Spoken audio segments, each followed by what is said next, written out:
Oh, you know what I love? Sports. Love sports. Sports. When it comes to Texas A&M. Where are you getting this information? Let me tell you. Welcome to TexAgs. It's here. It's time. There's always a buzz in the air when you hit this moment. He is a guy that has gotten better and better and better. He's just got that dog in him. We will develop men. We will graduate players, and we will win championships on the field. I think of him as this hawk. Before long, he's going to be swooping in on those quarterbacks. And they embody what the school is about. It's about getting into hard situations and getting ourselves out. It's about working hard. It's about doing amazing things. And this is a real program. It's not fake. This is a real place. And if you want to be really good at football, this is a really good place to be. You know, if I'm betting on anybody, it's the Aggies.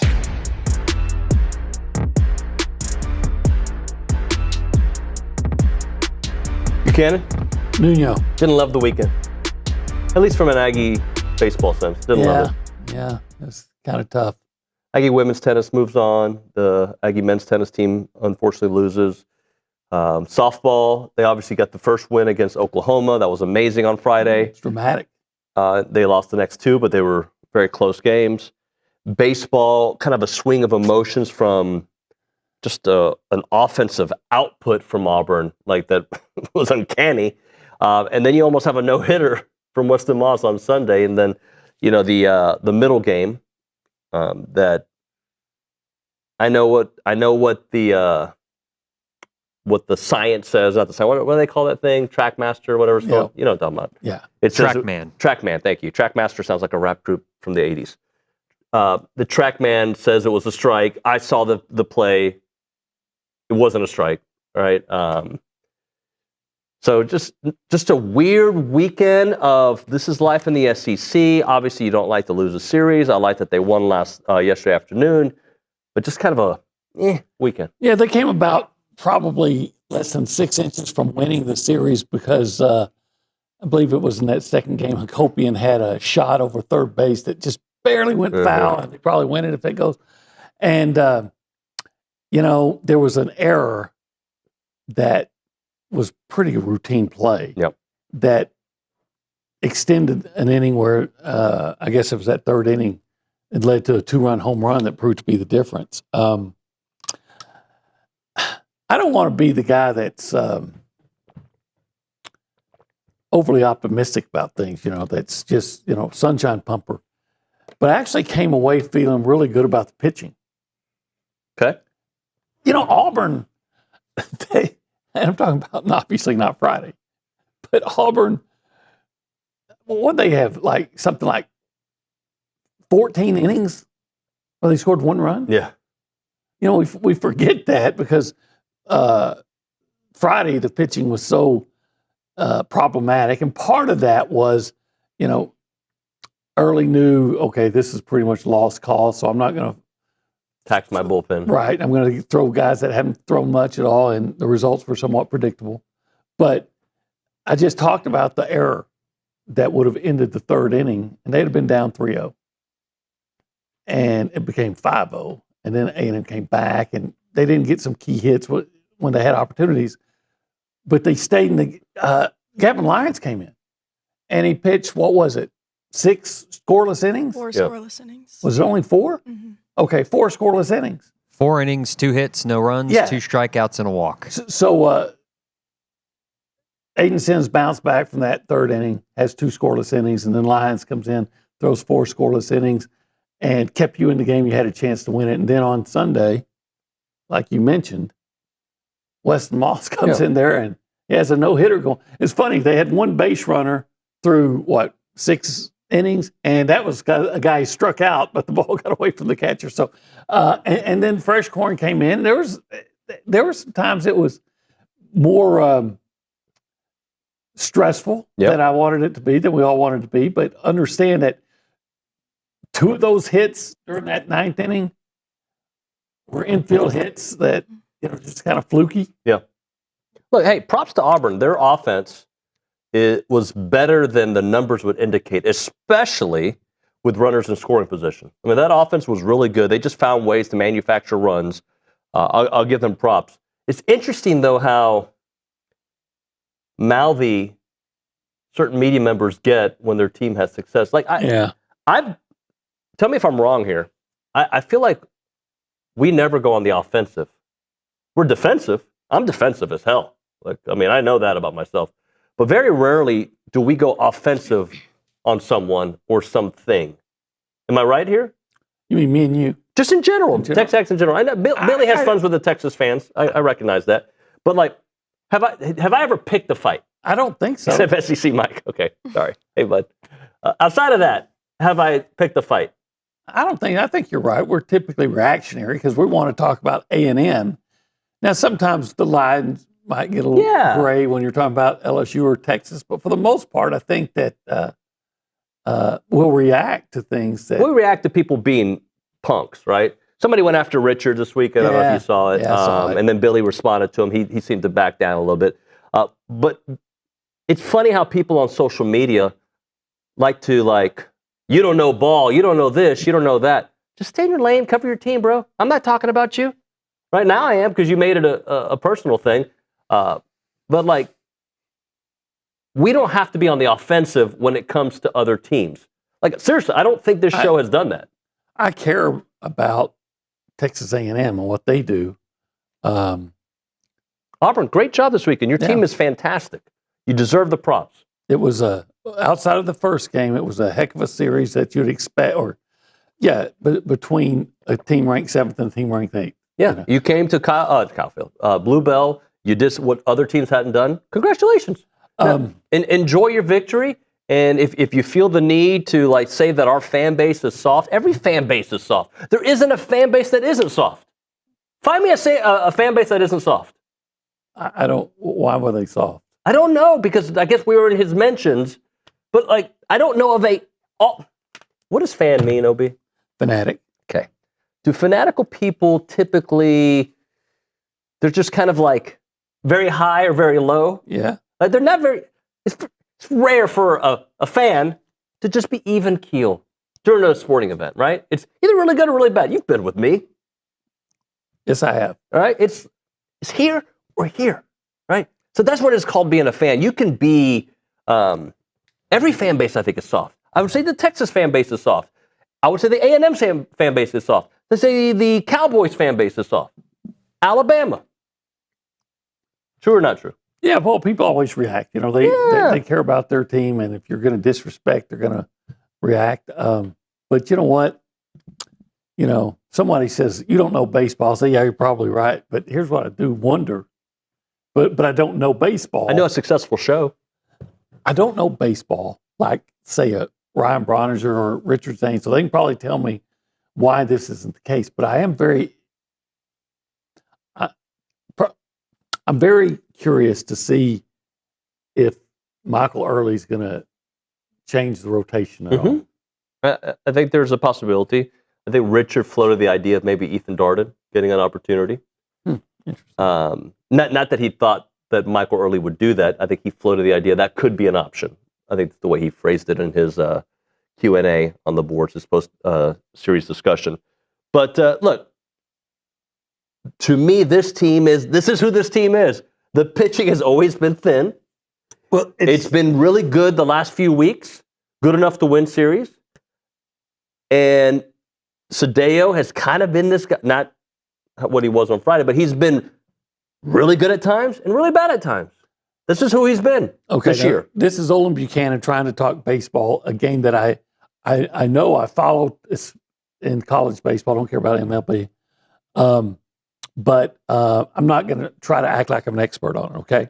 So it appeared to me that it was obvious that Shane Cedillo was struggling Friday. Even in that first inning, he got hit hard. It was a really good play in left field to rob somebody, and then guy got on, and then he picked him off.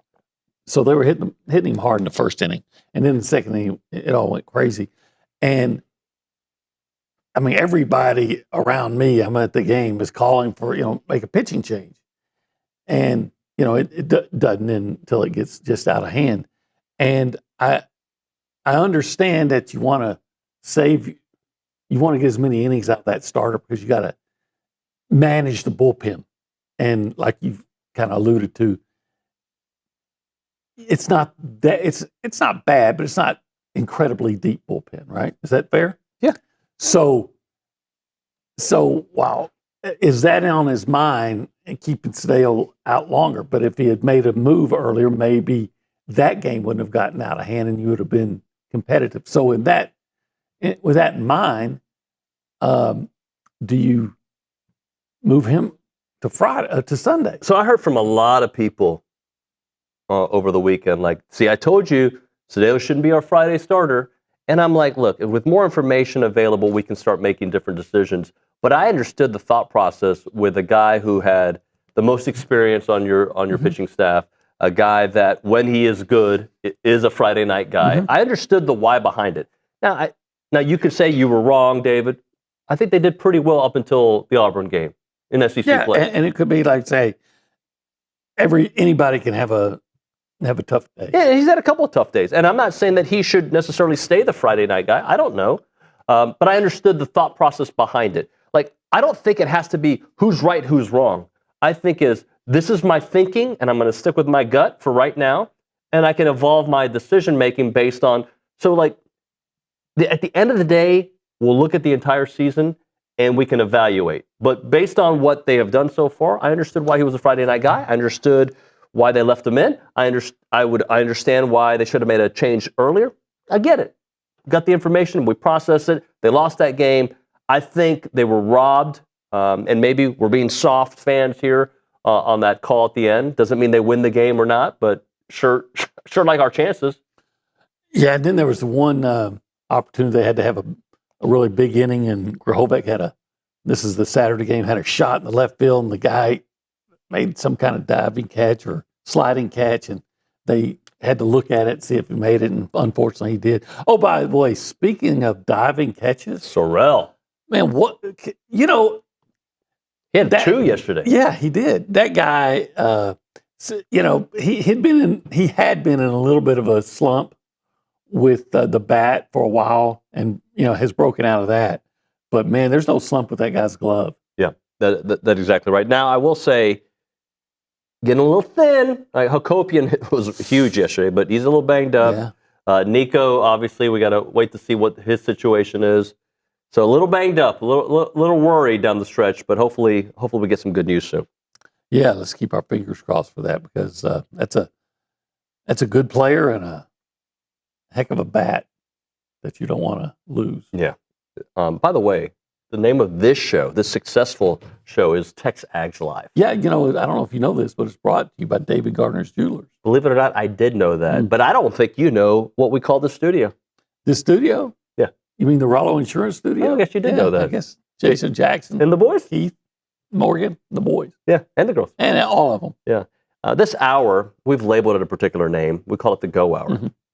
Yeah, it's brought to you by the Warehouse at CC Creations. Yeah, you can get your banana shirt there. How about that this weekend? Yeah, that was crazy. Yeah, we'll look at some pictures later on in the show. We just tried to get out of the TexAgs parking lot. Right. It was like getting out of a maze. And let's see, we're hanging out right now in the Holistic Planning Cool Zone. The Cool Zone. Very cool. Because nothing's cooler than, making some money and, saving some money and having some money for the future. Make that money. And if you want to be part of the conversation, there are a couple ways you can join the show. One of those is by calling us on the Buppy's Catering and Bartending Hotline. 979-693-1150, or you can text that number and we magically change the name. Right, to the Catalyst Pure Performance Energy text line. 979-693-1150. We go around the room. We go left to right. We go behind the glass. We say hi to the Nick Savage. Hello, sir. The Nick Savage or the Nick Savage?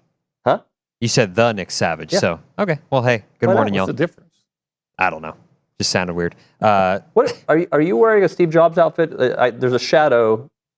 Yeah, what is this Steve Jobs out? Oh, you mean like a turtleneck? Yeah, no, okay, it's not a turtleneck. It's a quarter zip. It's my TexAgs quarter zip. Take it easy. But by the way, there's nothing wrong with the Steve Jobs outfit. No, I just don't think I could pull that off. I think you could. Okay, I'll try it maybe later this week. But hey, Aggie baseball in the latest D1 rankings falls to number 9. Not a big deal. You'd think they just flip-flop, but again, they're just rankings. They don't really mean anything. But, I feel like A&M, with some of the road series they won this year, kind of, you never want to lose your home series, obviously, right? But that's obviously a good Auburn team that comes in here and takes the series from you. You kind of built that leeway with taking, sweeping Missouri, sweeping LSU, winning at Florida. So it doesn't sting as bad as maybe if you had dropped a few of those. But, a chance to go on the road this weekend again and get one back. So, again, you just got beat by a good ball club, and that's no big deal. They pitch well, and they proved it. Let's win 2 out of 3. Let's win 3. How about that? Yeah, let's win 3. I'll take another road sweep. 3 in Oxford. 3 in Oxford would be great. Yes, it would. If they get 3 in Oxford, are they a lock for a national seed?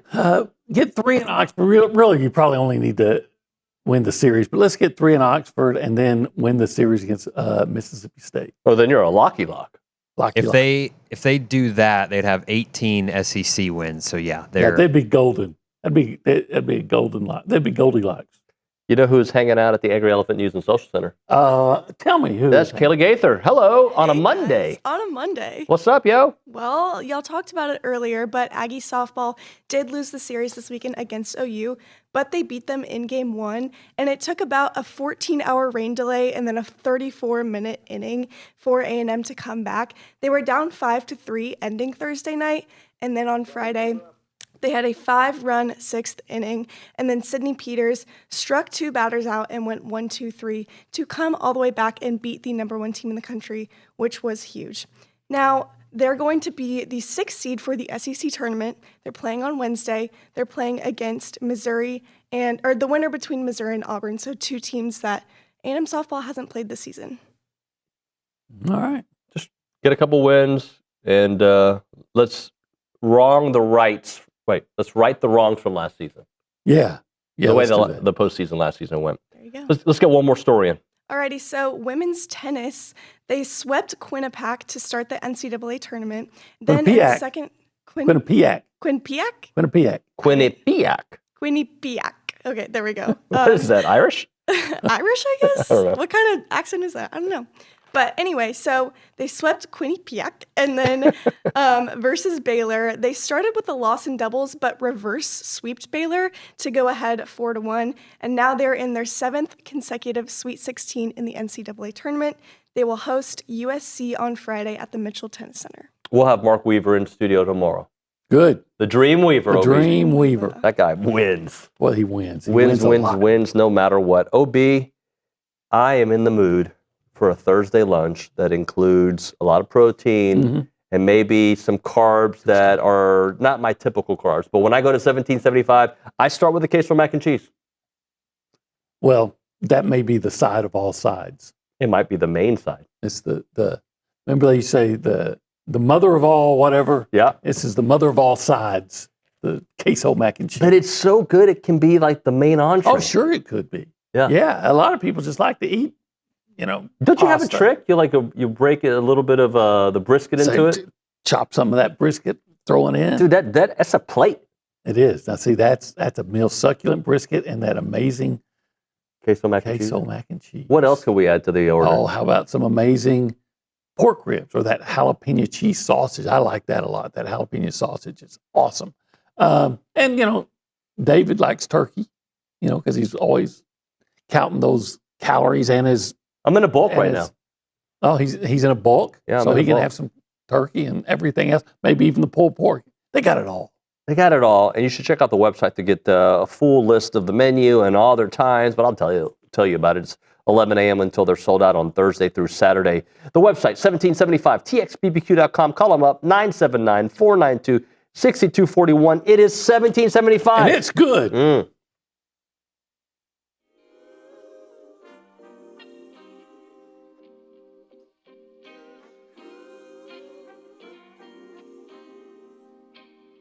Hey everyone, David Nuño here of TexAgs Live. I want to introduce you to the team at Holistic Planning. Got Jason Barber here, Taylor Pankratz, and also Paul Meredith.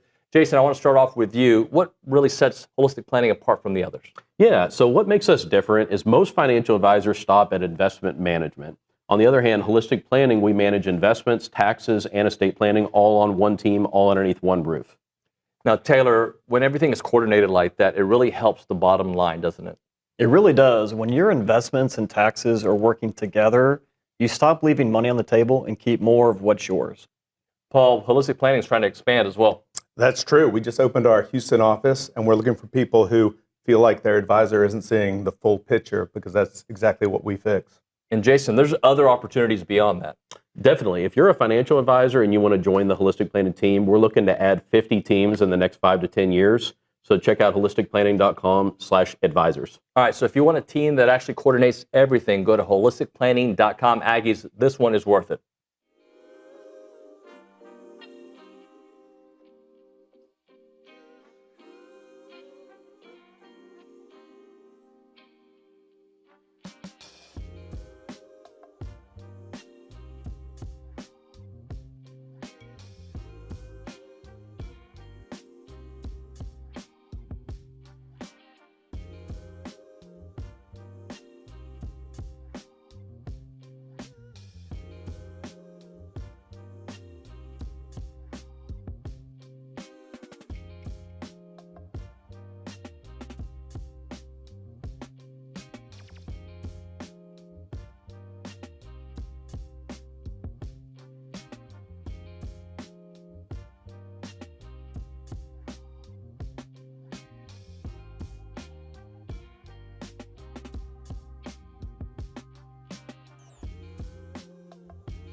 We're back here on TexAgs Live. We are presented by David Gardner's Jewelers. We are in the Rollo Insurance Studio, and it is still the Go Hour, presented by the Warehouse at CC Creations.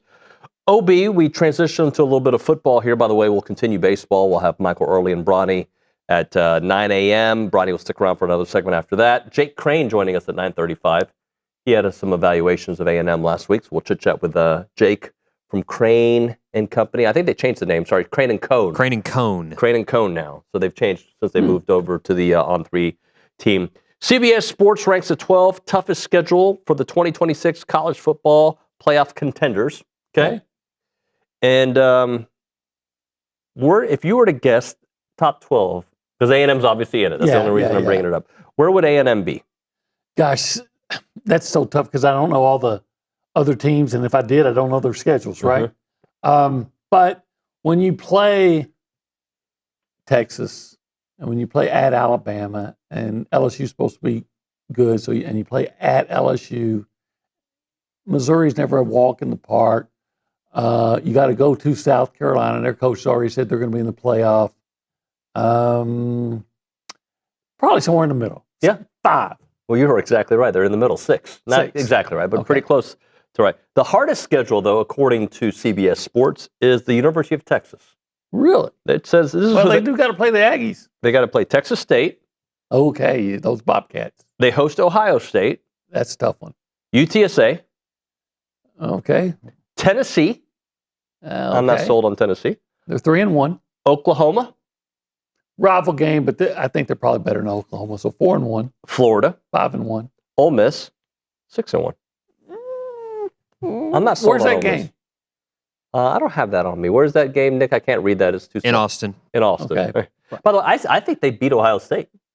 Okay. As of today. But maybe that's because I'm a little scared. Because you keep hearing all the hype. Yeah, maybe that's why. And then anybody else on here? Yes, Missouri. Okay. Missouri's not a walk in the park, that's for sure. LSU. Where's LSU, Nick? That's in Death Valley. Okay, that could be interesting. And that'll be towards the end of the season. Arkansas and A&M. Yeah, gosh, that is a tough schedule.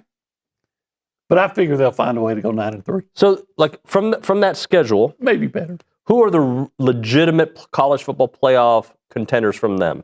I would say Ohio State. Yes. Oklahoma. Yeah. Ole Miss. Yeah. Hey, it's LSU. still Trinidad, Chambliss, Right. and Lacey. LSU and A&M, right? Those are the contenders. I would think so. Okay. Now we move on to the next one, Oklahoma number 3, UTEP, Michigan, New Mexico, Georgia, okay, Texas, Kentucky, Mississippi State, South Carolina, Florida, Ole Miss, and Texas A&M, followed by Missouri. Yeah, that's pretty hard. Yeah, it seems like Texas A&M showing up on a lot of teams' tough schedules. Number 6 on the list is our Aggies. You know the schedule. Yeah. The non-conference Arizona State, that's the TBD how hard that game's going to be. Yeah, I mean, Arizona State's one of those mystery teams. Sometimes they're good, and you don't expect them to be. Right. And sometimes you expect them to be good, and they're not. Right. You're exactly right. So I still think A&M is... Their quarterback's in Baton Rouge now. Well, this is true. But they got, what's his name, from Kentucky? Cutter Bowley, excuse me. Cutter Bowley. Bowley, yeah. Cutter Bowley. So A&M, as I mentioned, Arizona State early on, Kentucky, LSU, Arkansas, Missouri, the Citadel, Alabama, South Carolina, Tennessee, Oklahoma, and Texas. LSU is now the 7th hardest schedule. They get Clemson. I think they're going to boat race Clemson to start the year. Louisiana Tech, Ole Miss, A&M, McNeese, Kentucky, Mississippi State, Auburn, Alabama, Texas, Tennessee, and Arkansas. Now, that end of the schedule is very tough. At Tennessee, at Arkansas to close out the season. Not that I think Arkansas is any good, but when you go from Alabama to Texas to Tennessee, that's a tough stretch. Yeah, maybe. I'm not sure what I'm going to think about Tennessee and Arkansas. Might be the weakest team in the SEC this year. Arkansas? I think they might be. The 10th hardest schedule, according to this, is Bama, East Carolina, Kentucky, Florida State, South Carolina, Mississippi State, Georgia, Tennessee, Texas A&M, and LSU. So Georgia, Texas A&M, LSU, and who else was good that showed up? I'm not believing in. I'm skeptical about Georgia, Tennessee, A&M, LSU, Vanderbilt. Sorry, Vanderbilt's on there. Vanderbilt might be. Auburn's on there as well. Yeah. Obviously. And Auburn damn near beat them last year. Mm-hmm. Do you say that a lot of years, Auburn? Now, these strengths of schedules are all... A lot of them in the SEC. A lot of them are TBD. Yeah. And I'm a believer, and not just because A&M went through it last year, I'm a believer, the strength of schedule depends on when you play them in the season. That's true in a lot of cases. In fact, I think it might be a blessing that A&M plays LSU early. In week 4. Yep. Because at the end of the year, LSU might be a top 10 team. They might be already when they play them, but I'm hoping you catch them before they figure they Lane Kiffin's system out. Yeah. There's that phrase, mid-season form. Right. And, there's a reason for that. So, but like, I understand at the end of the season taking a look back. Well, that team didn't end up being really good, but I don't think it's so black and white. I also think you got to pinpoint when you played them, what was working for them, what was working against them, to evaluate what that schedule looks like. You can look at LSU last year when A&M played them. That's a great example. Right? Great, perfect example. You can look at other teams. Well, I tell you, a team, if you another LSU team, if you go all the way back to 2019 when they won the national championship, they struggled early against Texas. Yeah. And then it wasn't until they gained their full traction until late. I think they had a really close game with Alabama that they only won by like a touchdown or something. It was a high-scoring game. Yep. But about that time, that they just gained all their traction, and then nobody could even stay on the field with them after that. Yeah. As for Texas last year, the team that played Kentucky, the team that played Mississippi State, the team that played against Ohio State early, which, by the way, they could have won that game. I thought they played Mississippi State kind of late. They did. I'm just giving examples. Oh, okay. They played Mississippi State and Kentucky kind of late, yeah. Yes. But to me, that team, that Texas team, was not the Texas team that we saw the last few weeks of the season. And now I'll go to further your point about if you played the 2012 Texas A&M team early, you had a better chance to win. Exactly right. By the end of the year, they might have been the best team in the country. Right. Teams get better. They do. Or they get worse. Or they stay the same. Rarely, but yes, it does happen. You're pretty much the same team. I've seen some teams like Nebraska in like 95. Did Indiana get better or the same? I think they got better. They got better as the schedule got harder. Right? And there is something to say, look, we probably should have had a break, but if you have a Big 12 schedule, in my opinion, it does not prepare you for the college football playoffs. Ask Texas Tech. Okay. That being said, the Big 10 schedule, there are some landmines in there that do prepare you, but the overall beat down isn't the same as the SEC, where every week it's like you get PTSD after a while. Like every play is a big play. Every game comes down. And I'm not saying one is better than the other.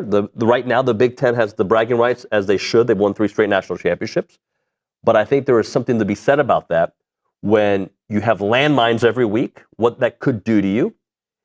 As for Indiana, a team that I think was clearly the best team in football last year, and they may have, even in an SEC schedule, they may have gone undefeated. I don't know. But I think as the schedule ramped up, they were rounding into form. A&M, to me, last year, as the schedule ramped up, they were rounding out of form. Okay. The last couple games. Well, actually, that's been a long-time problem for A&M. Yep. A&M in November, right? Mm-hmm. And that's not to say... November. It got better last year, but... And people say that, it's because your schedule got harder. Well, sure. But some of the things that they were doing early on, they weren't doing. They weren't running the ball as effectively. Marcel was forcing more throws. There was a lot of things going on at the end of the season that I think we did not see early, even with similar talent on the other side. For instance, Notre Dame. True.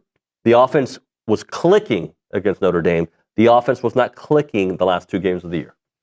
Yeah, and some of that had to do with Le'Veon Moss not being there, but you can't just, that doesn't explain it all. No, it doesn't. All right, we'll hit a break. We'll come back with more. Right now, Milliken Reserve, Farm to Table Community in College Station. They got homes, they got trails, they got farms. They've got wide open spaces with a mission to build a healthy community around nature. They got 3 really great neighborhoods there.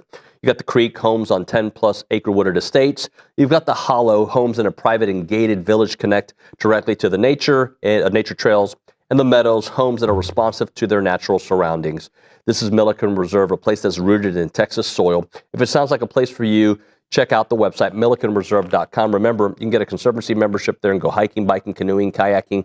Get the equestrian trails, the evening yoga, the summer camps, the music festivals, you name it, they have it. millikenreserve.com, that website again, millikenreserve.com.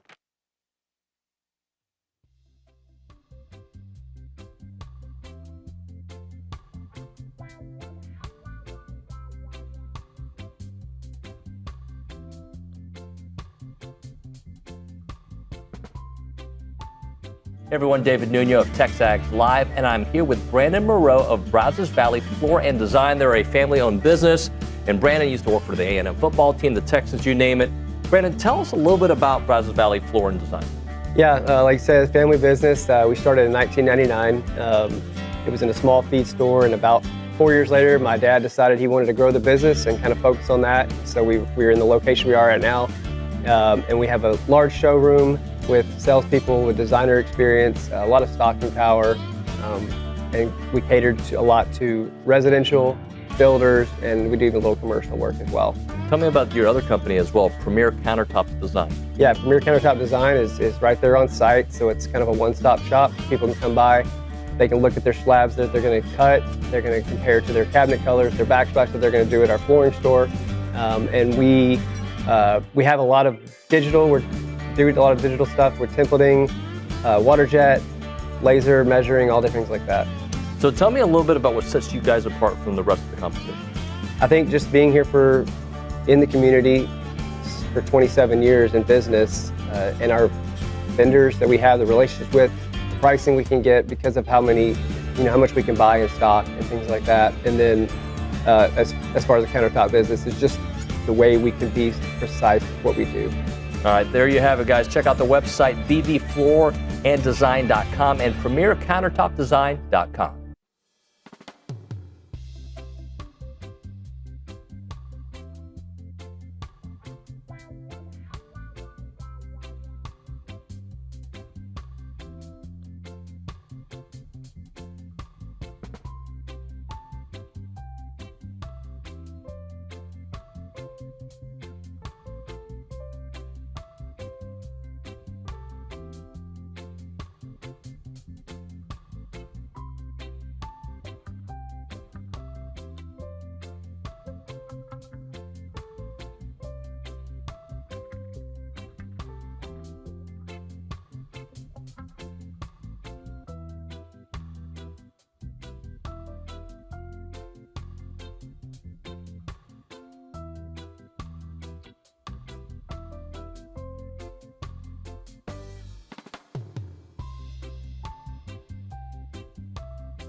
May the 4th be with you, Obi. Okay. Got to tell you, though, I'm looking more forward to tomorrow, the 5th. Cinco de Mayo? Well, I've got a Mexican wife. Yeah. And so as a tip of the hat to her culture, her heritage, we celebrate it, and I will have my annual margarita. One margarita a year. Sometimes I will have two. We should hear that song in the next segment. I went out to one time in when we lived in Tennessee. Yeah, we actually found a Mexican restaurant, which, believe me, is hard to do. And we had a couple that we met in our church, and they went out with us on Cinco de Mayo. I had 2 margaritas, and they never went out with us again. I bet you slept all night long. They rarely. Hey, I got to. I don't kept us at arm's length after. I don't know if I should say this on the air. This, and anytime I start saying that, it sounds like I shouldn't say it. But I have a philosophy. Let's hear it. If I go to certain towns, I'm not having Mexican food. It's just how I operate. Well, that's the old Lyle Lovett, said never eat Mexican food north of the Red River or east of Louisiana. I think. For instance, if I'm in Detroit, not getting Mexican food. No. They might have a great Mexican population. I'm not doing it. Chinese food, there's certain places I'm probably not going to stop. I don't know. They're probably listening. I'm not going to stop and have Chinese food in Hearn. Sorry, I'm just not. It's not what I'm going to do. I'm going to get a burger in Hearn. Should I not go here? No, I mean Hearn. Hearn. I don't know. Just the first place I thought of. What's the best place to eat in Hearn? I'm sure there's great burgers there. I'm positive. There's probably a great Chinese place. It's called no. Hearn.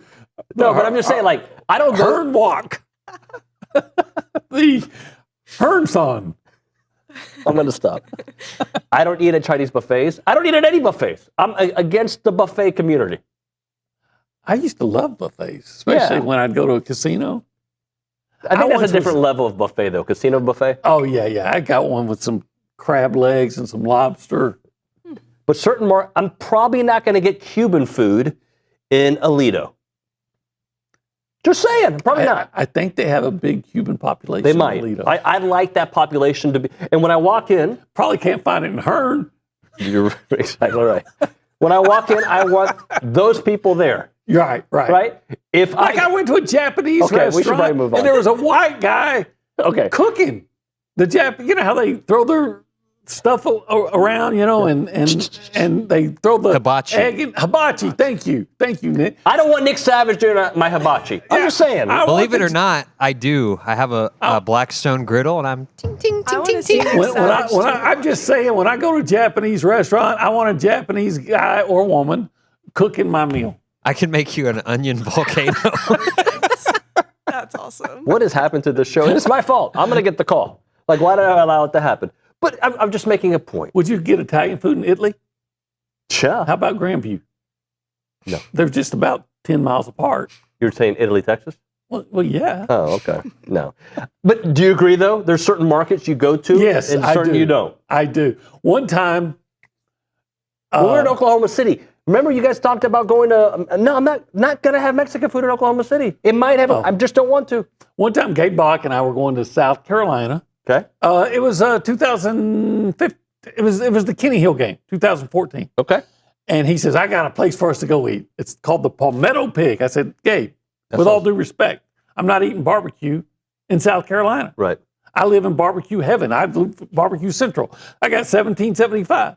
I said, if I'm going to South Carolina, he said, what should we go get then? I said, well, if I'm in South Carolina, I'm getting shrimp and grits. Mm-hmm. We went to Mr. Friendly's, had shrimp and grits. And the best. It was amazing. Yeah. And even Gabe said, yep, good call. Yeah, you go to certain markets, you get what they're known for. You don't just go to your old reliable. Right.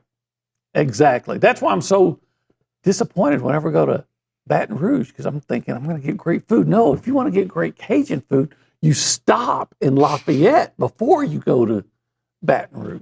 Good point.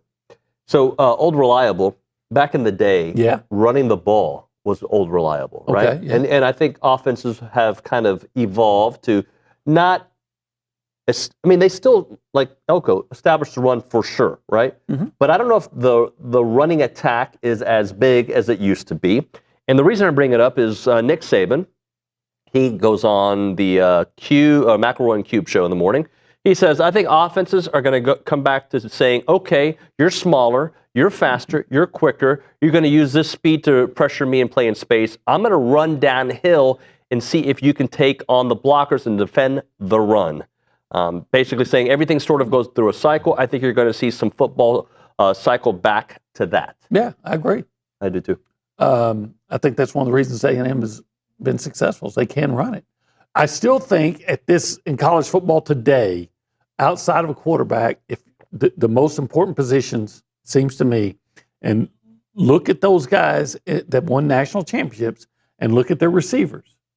You'll remember their receivers all the way back to Clemson, LSU, Alabama, when they had all those. Even last year at Indiana, really good receivers. Ohio State with Jeremiah Smith and the guy who was a first-round pick this Cordell. I can't think of his name right now. Anyway, Carnell Tate. But, yeah, to his point, when you start having when you have a defense that's going out there geared like A&M does, they'll play 5 defensive backs. If you have a defense that's geared to stop the pass, then run on them. And you know what? Nick Saban, I can remember one time, I can't remember who they lost to, but they lost the game, and on a very key play, the team they were playing came out, it might have been LSU, came out in the eye. Just the old basic eye. And the big deals, they didn't know what to do. Nobody had seen it. I mean, Saban's trying to yell at his defense what to do, but they had never practiced against it, never saw it, and it turned out to be a pivotal play in the game. So, yeah, I think, but yeah, if you're trying to rush the passer all the time, and I got 145-pound defensive ends and maybe 290-pound tackles and things like that, and then I got 5 DBs and only 2 linebackers. Well, if I got 5 300-pound guys in front of them and a 230-pound running back, maybe I'll just go 5 and 10 yards all the way down the field. Exactly right. But this has been going like this faster. Like we go back to the 90s with the run and shoot in the NFL, right? Like this is not a new thing in football, but I think when Summy in the SEC at A&M in his first year in the SEC started bringing this kind of level of attack, now everybody does it. I think it's going to take a program to then kind of alter that with the right personnel, because you can't just have any personnel, the right personnel to bring it back to a little bit more of a ball-controlled offense. Yeah, there are those that say, hey, I'd rather score on one play than have to go 10 plays to score. And there's a lot of truth to that. But if you don't have those great type players as a quarterback or a receiver, but you got big linemen and a good running back, well, then why not run? I like to be able to score whatever the scenario suggests we do. So if it takes, hey, this team is more talented than us, you give them the ball, they score a lot of points, I want to do a ball control game. In the flip of that is, hey, we got to stay ahead of this team and attack them. And I want an offense that can do both. Has Nebraska ever had a successful season, a really successful season? I'm talking about 10, 11 wins since they got away from what made them great. No, they have not. Now they say, hey, this is what everybody's doing. We have to do something. Why don't you just be you? Has it been since the Tommy Frazier days? Has it been that long? Oh, probably more like Eric Crouch days. Yeah, Eric Crouch. There you go. All right, we'll hit a break.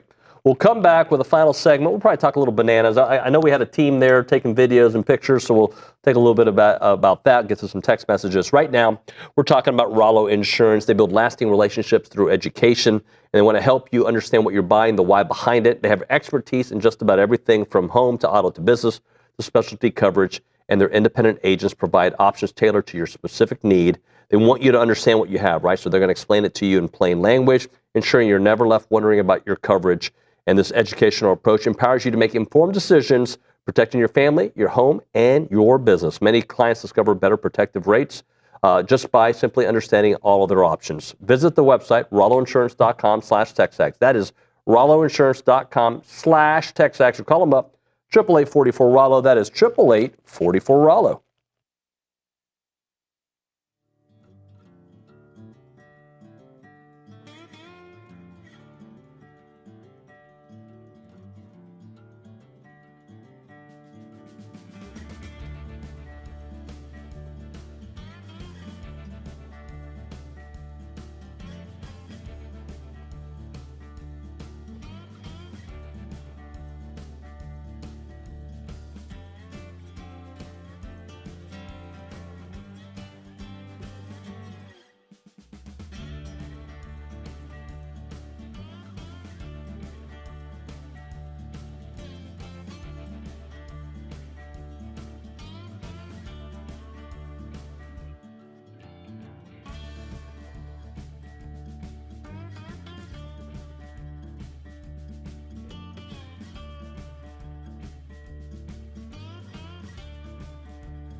one of the most iconic theme songs. Is that a theme song? What do you call it? Yeah. Song from a soundtrack. Yeah.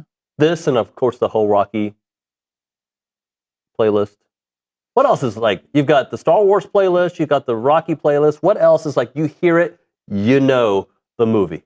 Haven't thought about that. Indiana Jones. You know, way back. Indiana Jones is a good one. I mean, these were just songs, but way back in the day, you know, The Graduate was a movie, and that Simon and Garfunkel soundtrack became somewhat iconic. But I'm trying to think what other, like, but like you hear it, you hear Eye of the Tiger, or you hear the Rocky, whatever.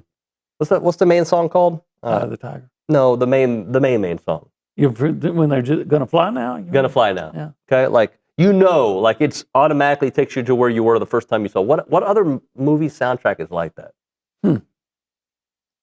Jaws, I think. Jaws. Yeah. Oh, good job over there. Thank you. I'm trying to think. Movie songs, iconic movie songs. Wizard of Oz. I'm good. Yeah.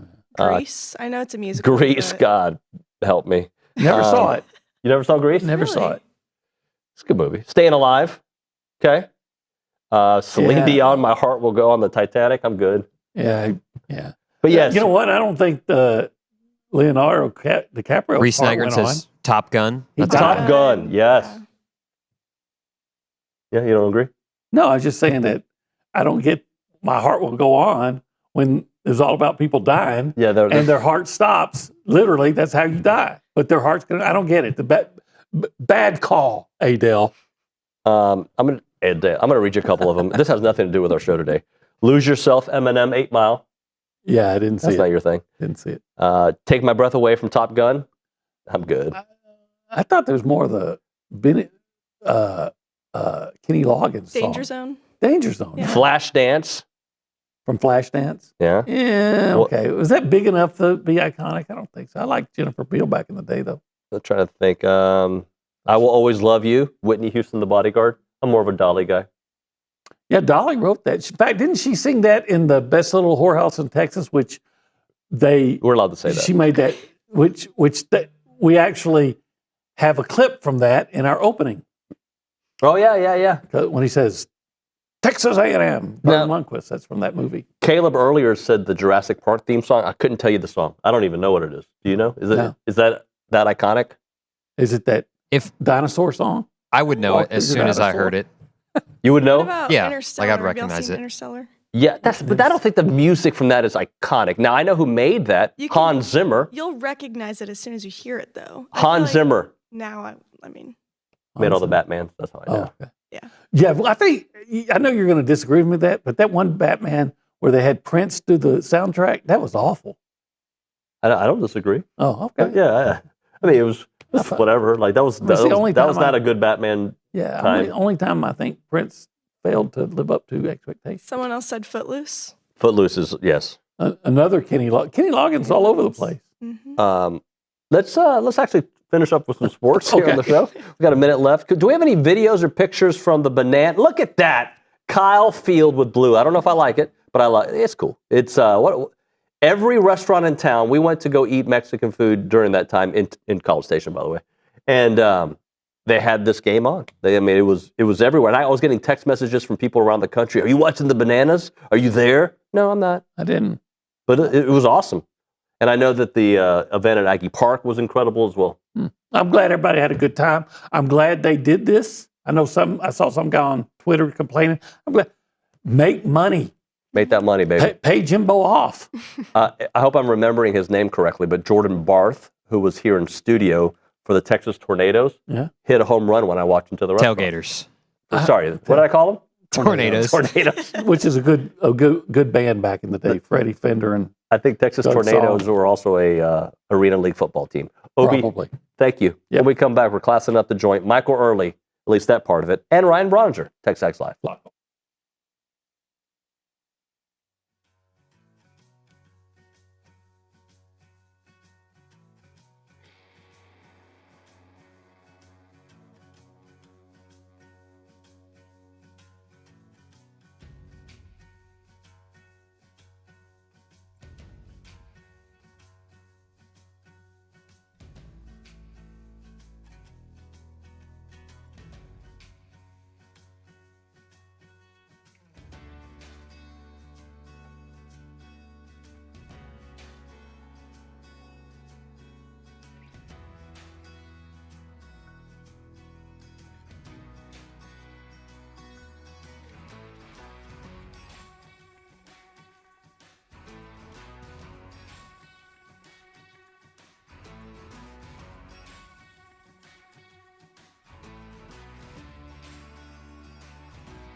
And we're back here on TexAgs Live, a little Mission Impossible in the background.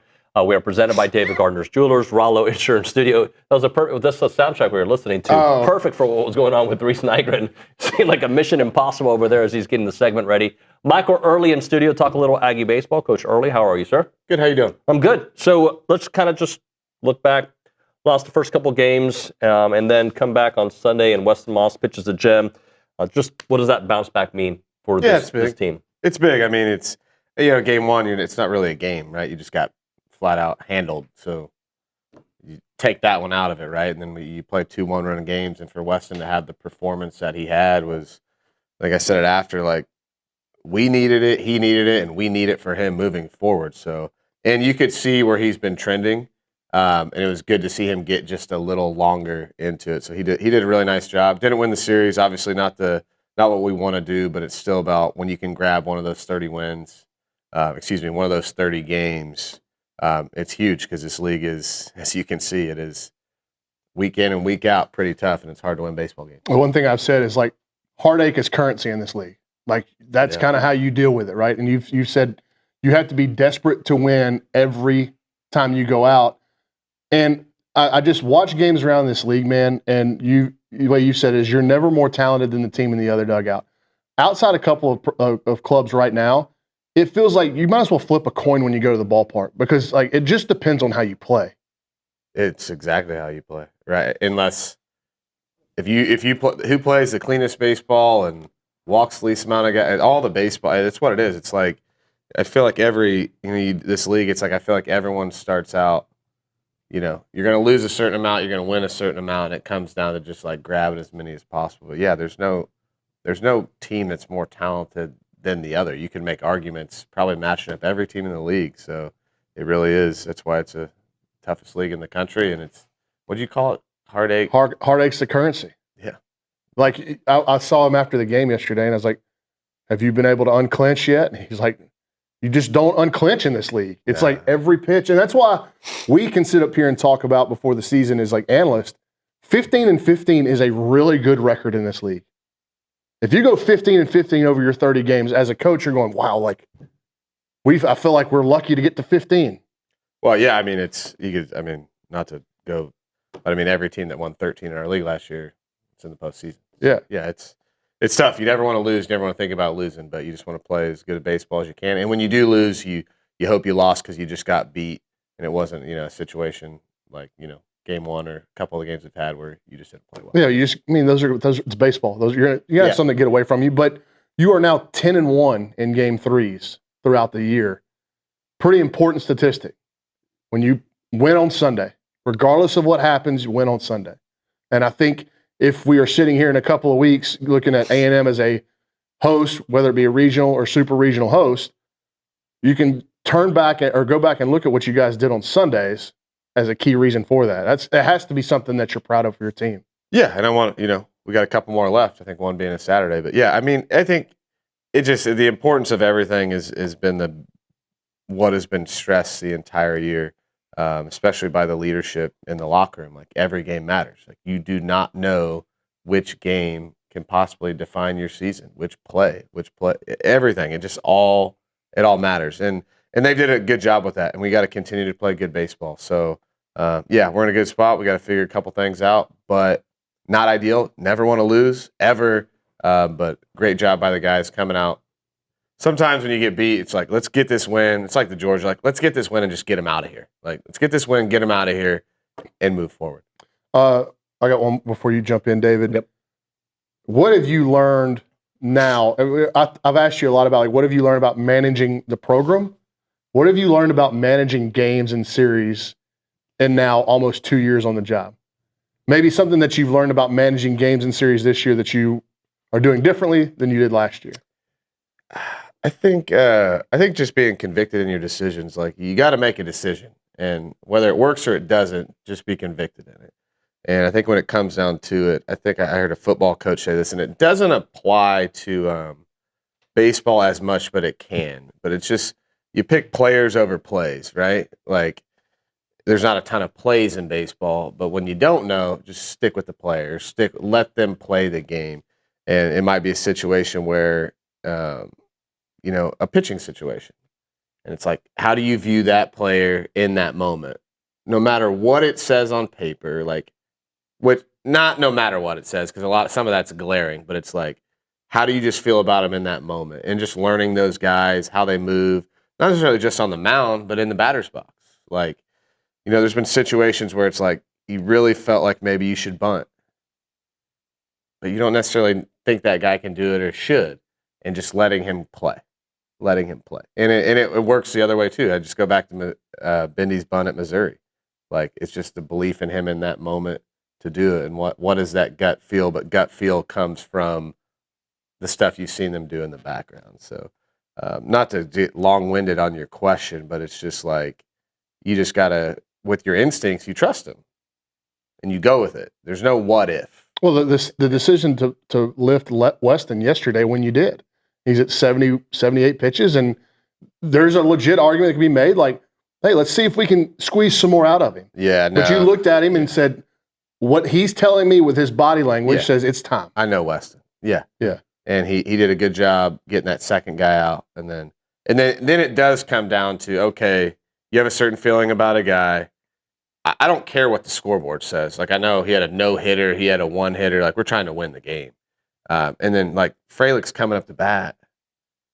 Like, yeah, he didn't have any hits that day, but he hit 3 homers the day before. And that dude's pretty freaking good. And Weston did a great job. And Darden came in and got him out. So it's just you just stick with what you believe in and you do. And if just because it doesn't work doesn't mean it wasn't the right move. And sometimes just because it works doesn't mean it's the right move. But you have the history, you have the information, you make the call, and you just roll with it. Chris Kopian obviously physically is not all right, but what he showed you this week, and can you put into words just how he gutted it out and obviously had a great performance yesterday?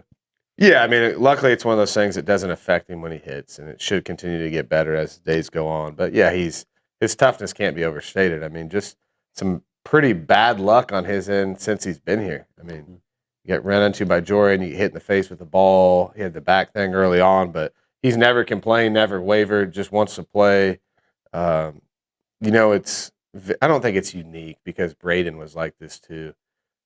When you get these high-profile guys that come in like that and you don't even know it, they're just so about the team and wanting to win. Mm-hmm. So it's not unique because Braden was like that. He was like that. We've had other guys like that, maybe not as high-profile, but they come in and they just want to win. And I think Chris he's doing a great job, and we seem to keep getting him healthier day by day. And as you can see, like, he can really – he's that kind of player. Like that homer right there, like that's why we brought him here. Like tight game.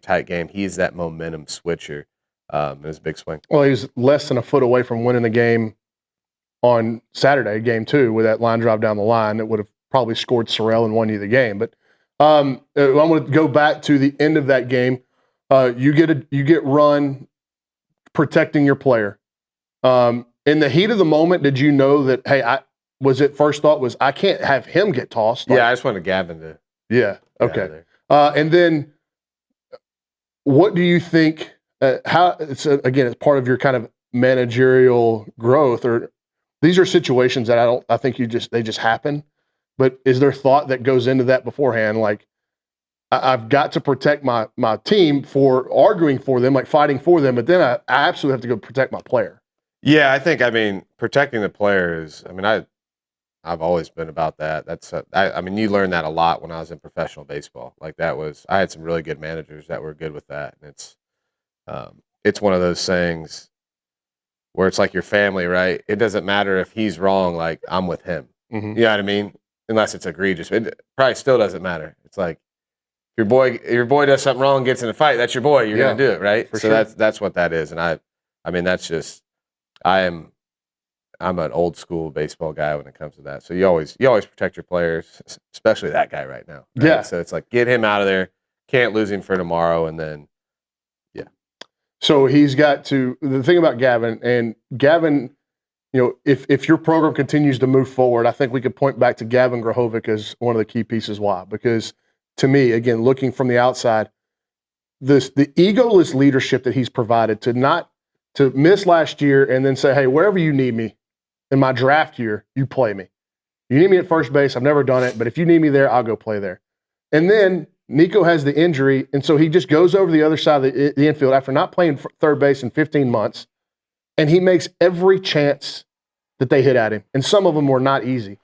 Like, I know we've talked a lot about Gavin because of the year that he's having, but for you, what he's meant to set an example of how your program wants to be displayed and run from a player standpoint, it has to be invaluable to you. Oh, huge. I mean, he's a large majority of the reason from the offensive standpoint, program-wise, why these guys are playing the way they're playing. And the other part, too, is the work part. Like, he gets a ton of work at third, probably more at third than he does at first at this point. So we've asked a lot of him, not just baseball-wise, leadership-wise, and he's answered the bell and then some. So I think this weekend was a huge example of that, how he played, his ability to go over there and make plays, but just to grind it out. And I still kind of marvel at what he's doing a little bit because of missing an entire year. Again, people just don't. They think it's just plug and play when it comes to hitting.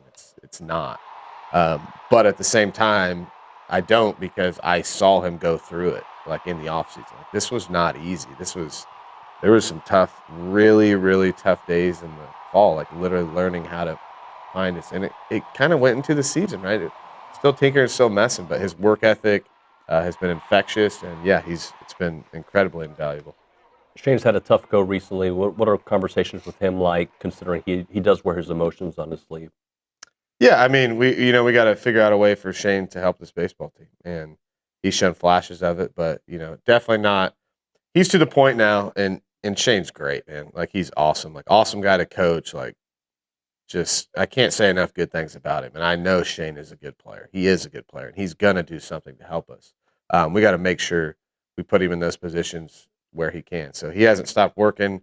He was back out there. He threw like 44 pitches on Saturday, and he felt great. So he's in the bullpen working on stuff. So he's a big part. He's had a huge leadership role, even in a year where it's hard to lead and talk when you're not performing the way you want to perform. He's done a great job of that, and I know the game's going to pay him back at some point. He's just got to be a little better when he's out there. I got to ask the question, just what update can you give us on Nico and Chris? They both doctors. I mean, Chris should be fine just with the bone thing. Just going to check him out, make sure we're good. Nico, appointment this morning, so I should know something. I mean, Nico definitely pulled a muscle, we think. The severity of it, we don't know. He felt pretty good yesterday, so hopefully we can, get him healthy, because we're going to need him down the stretch. And then, have you thought about how you manage? This is the last midweek against PV. Is there a thought to look at the whole roster and say this guy needs a day, given what you've got with Ole Miss and Mississippi State to close out the year? Yeah, I think part of it is you got to win the game.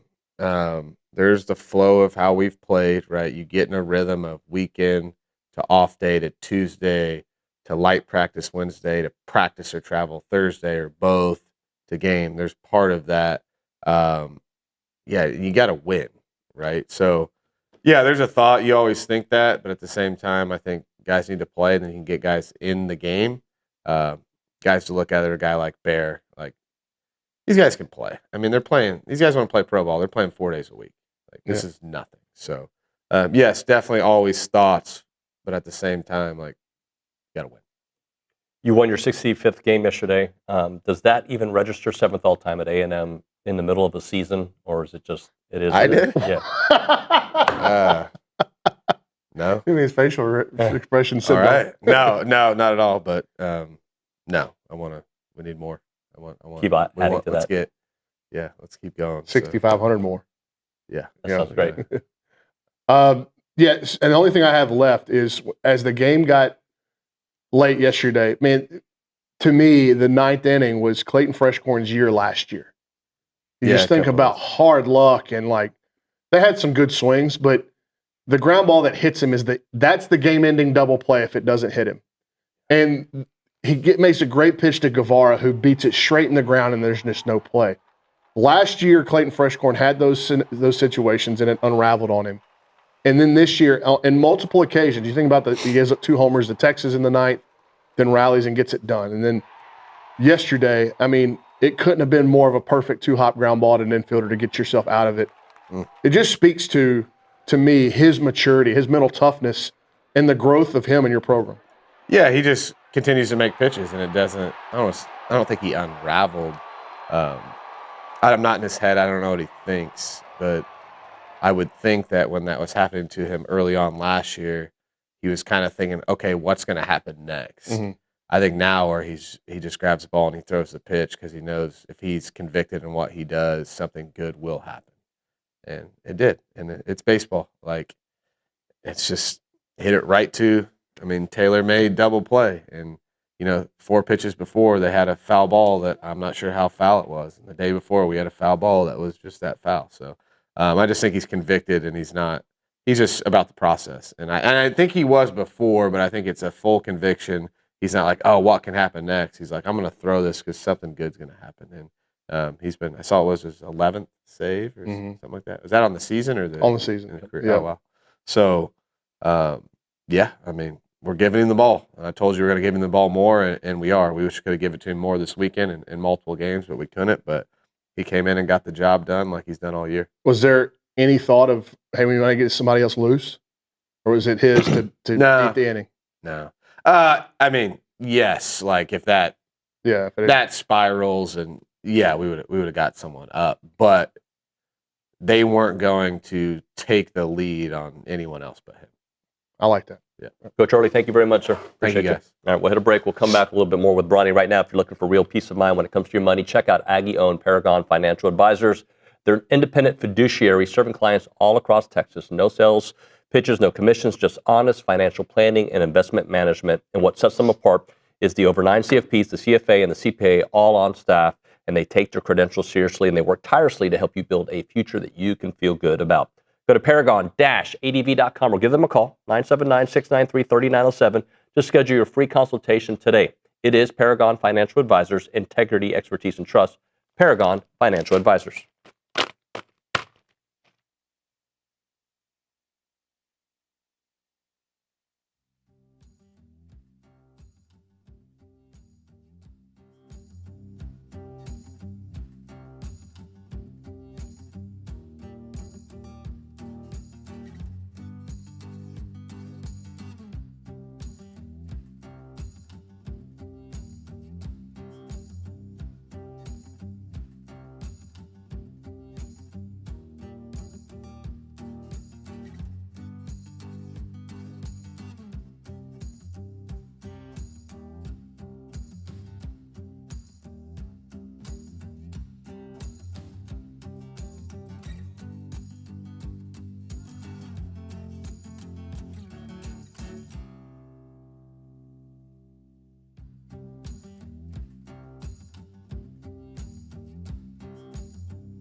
All right, we're back here on TexAgs Live. We are presented by David Gardner's Jewelers. We are in the Rollo Insurance Studio, a little bit more baseball with Ryan Brauninger.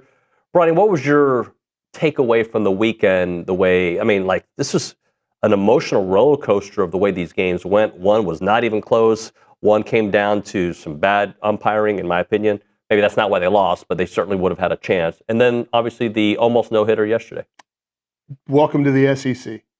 You were a foot away from winning the series.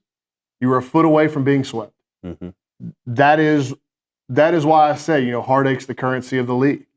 It just, every pitch, there's so much riding on every pitch, and that's the element of the game that you try to pound into your players, especially the newcomers, like the transfers and the freshmen that have never in their baseball lives, and Chris Hakopian is an extremely advanced baseball player who played in the Big Ten for 2 years. Even Braden Montgomery, who was at a winning program at Stanford, you don't understand the pressure on each pitch until you walk into this league and play. Because whether, it was Stanford in the Pac-12 back then, Maryland in the Big Ten, certainly, there are going to be games where you just have way better players than the other team. And outside of Mizzou and South Carolina this year, and South Carolina actually has some guys that will get drafted, but you cannot come up for air. There's nothing that's easy in this league. And I was talking to a guy that's kind of in the baseball world in the SEC yesterday, and it's like, you flip a coin every time you go out against a talented team in this league, and it just kind of depends on how many times it comes up heads, whether you're going to win or not. That's really what this is. It's such a lottery, and there's so much that is asked of the players on every pitch that's why it's so frustrating whenever you have outcomes potentially dictated by umpires. There's so much riding on every pitch, and A&M's playing for a national seed. Auburn's playing for a national seed. And Auburn got hosed earlier in the game by some bad calls, and then A&M got really hosed late. And, Sorrell's watching the Grahovic at bat, and he gets a strike called that's in the other batter's box, and then he gets punched out on a pitch that's below the zone. And then so Sorrell, with 2 strikes, he doesn't need an invitation to swing. He likes to swing the bat anyway. But he chases a ball down and scoops it out to right field for a base hit. Well, Hakopian is inches away from winning the game, and then the next pitch is down there by his shins. He's got to move at it, or it may get called a strike because of what he's seen. So It's not just that one call, but it has a trickle-down effect. And for A&M to bounce back and win, and by the skin of their teeth, Auburn's good, man. Auburn is the sum is greater than the individual parts. Kendall described them as a bar fight team.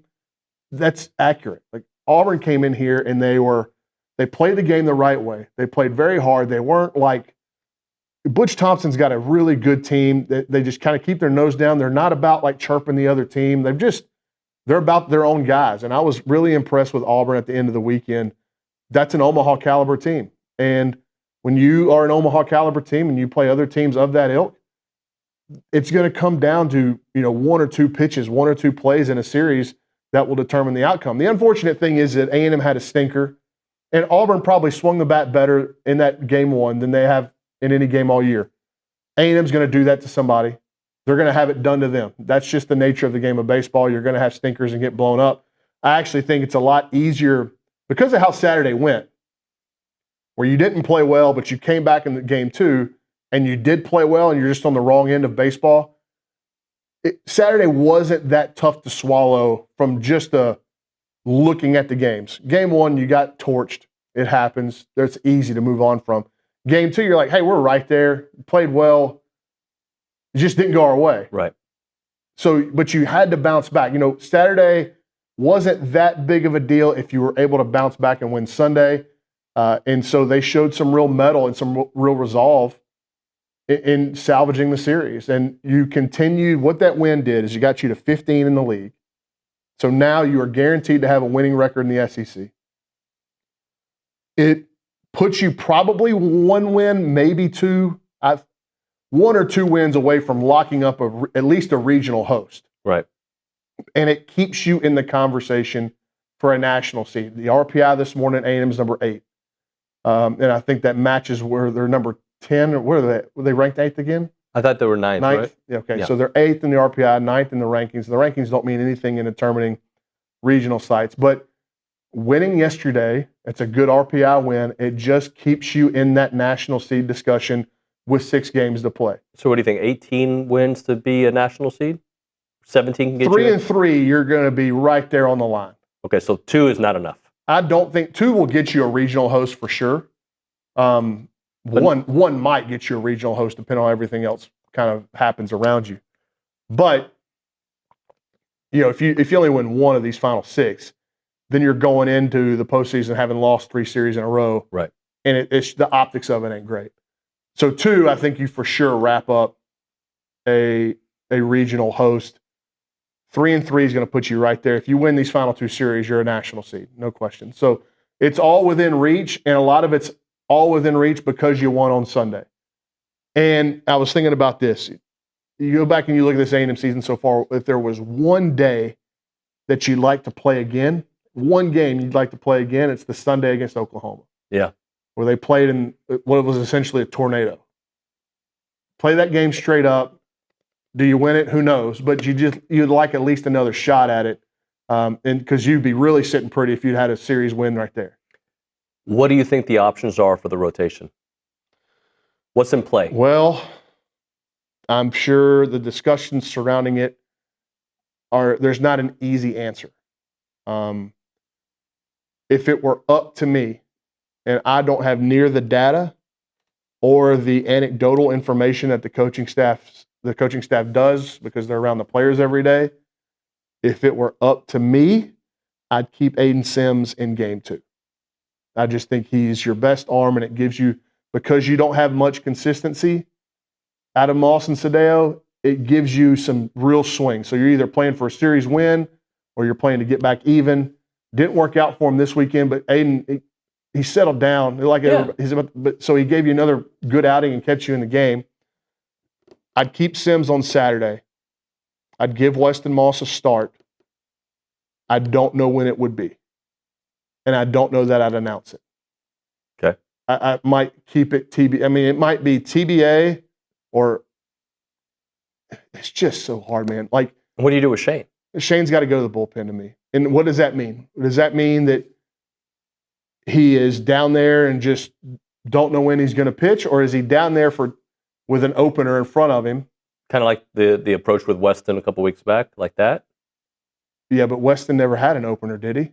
No, but the idea was you could use him on Sunday to start, right? Or you could use him to close out a game. Same kind of philosophy. No, it's different because Shane would be scheduled to pitch on whatever day this is. Yeah. But you just start him with an opener. And I think if you're going to go that route, you have to keep that on Fridays. Because I don't know that you want to try to manage game 1 and game 2 and then figure out who your opener is going to be on game 3 for Shane. Yep. You can just go into the weekend and you say, hey, Ethan Darden's our opener. And Ethan Darden's going to go, unless it's like he is just mowing through guys. 3 innings. Yeah, we'll get him through one time through the order, and then it's Shane. The deal is, and I'm 100% on board with what Coach Earley said, Shane is going to impact this season, and they need Shane to impact this season. They just don't have the depth for him not to. How do they best put him in a situation to do that is what they are going to try to uncover.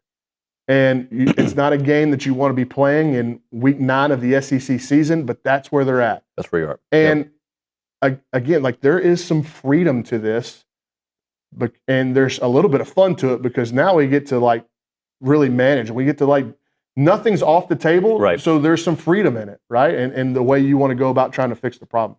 Thank you, Bronny. Great work.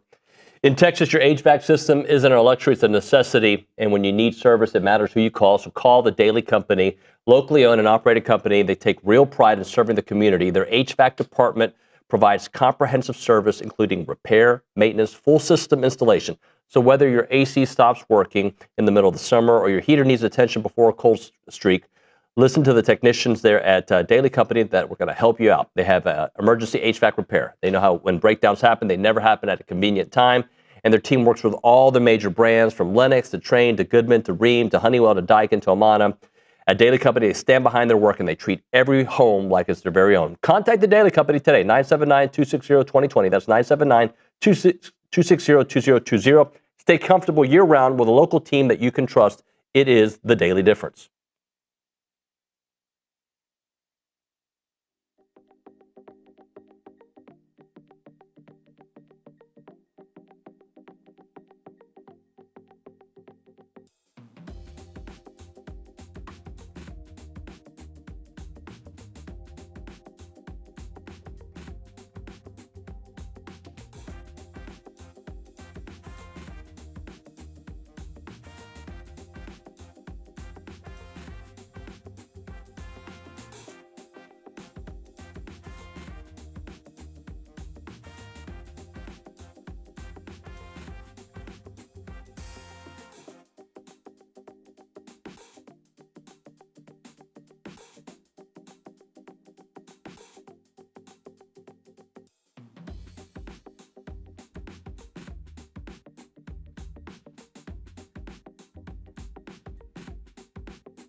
All right, we're back here on TexAgs Live. We are presented by David Gardner's Jewelers, Rollo Insurance Studio. Let's go to the Buppy's Catering and Bartending Hotline. Our good friend Jake Crain from Crain & Company on 3 joining us there.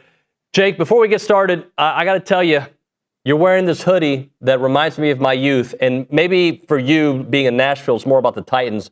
But for me, it's all about the Houston Oilers. That was my team growing up, man. I love that hoodie.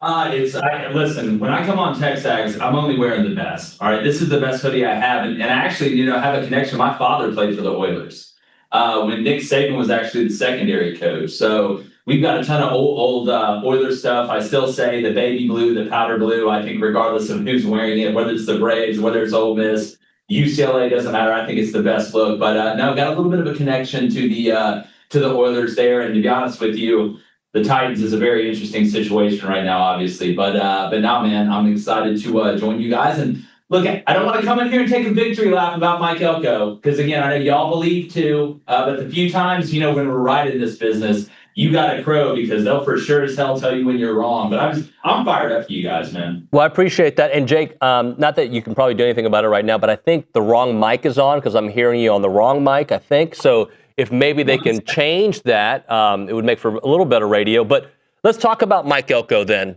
because everything he does to me, he's a football coach. He's a smart man. He's relatable. It's not black and white per se. Like, he just does. I just feel like he's going to build it. And in today's world of college football, he is adaptable enough to the changing ways, but also old school enough to make it work. Yeah, and everyone, is my mic better? Can you hear me better now, or is it the same? It's the same, but it's all right. We can hear you. All right, we'll ride with it. Adversity, it builds us. Here's what I think is the easiest way to describe Mike Elko. Mike Elko, number one, is not about the distractions. It's amazing to me the less amount of distractions that you've had with Mike Elko, because Mike Elko doesn't want to go out and play golf. Mike Elko doesn't want to go out and party. Mike Elko doesn't want to live the red carpet lifestyle as a rich and famous person. Mike Elko wants to line up and beat you to death.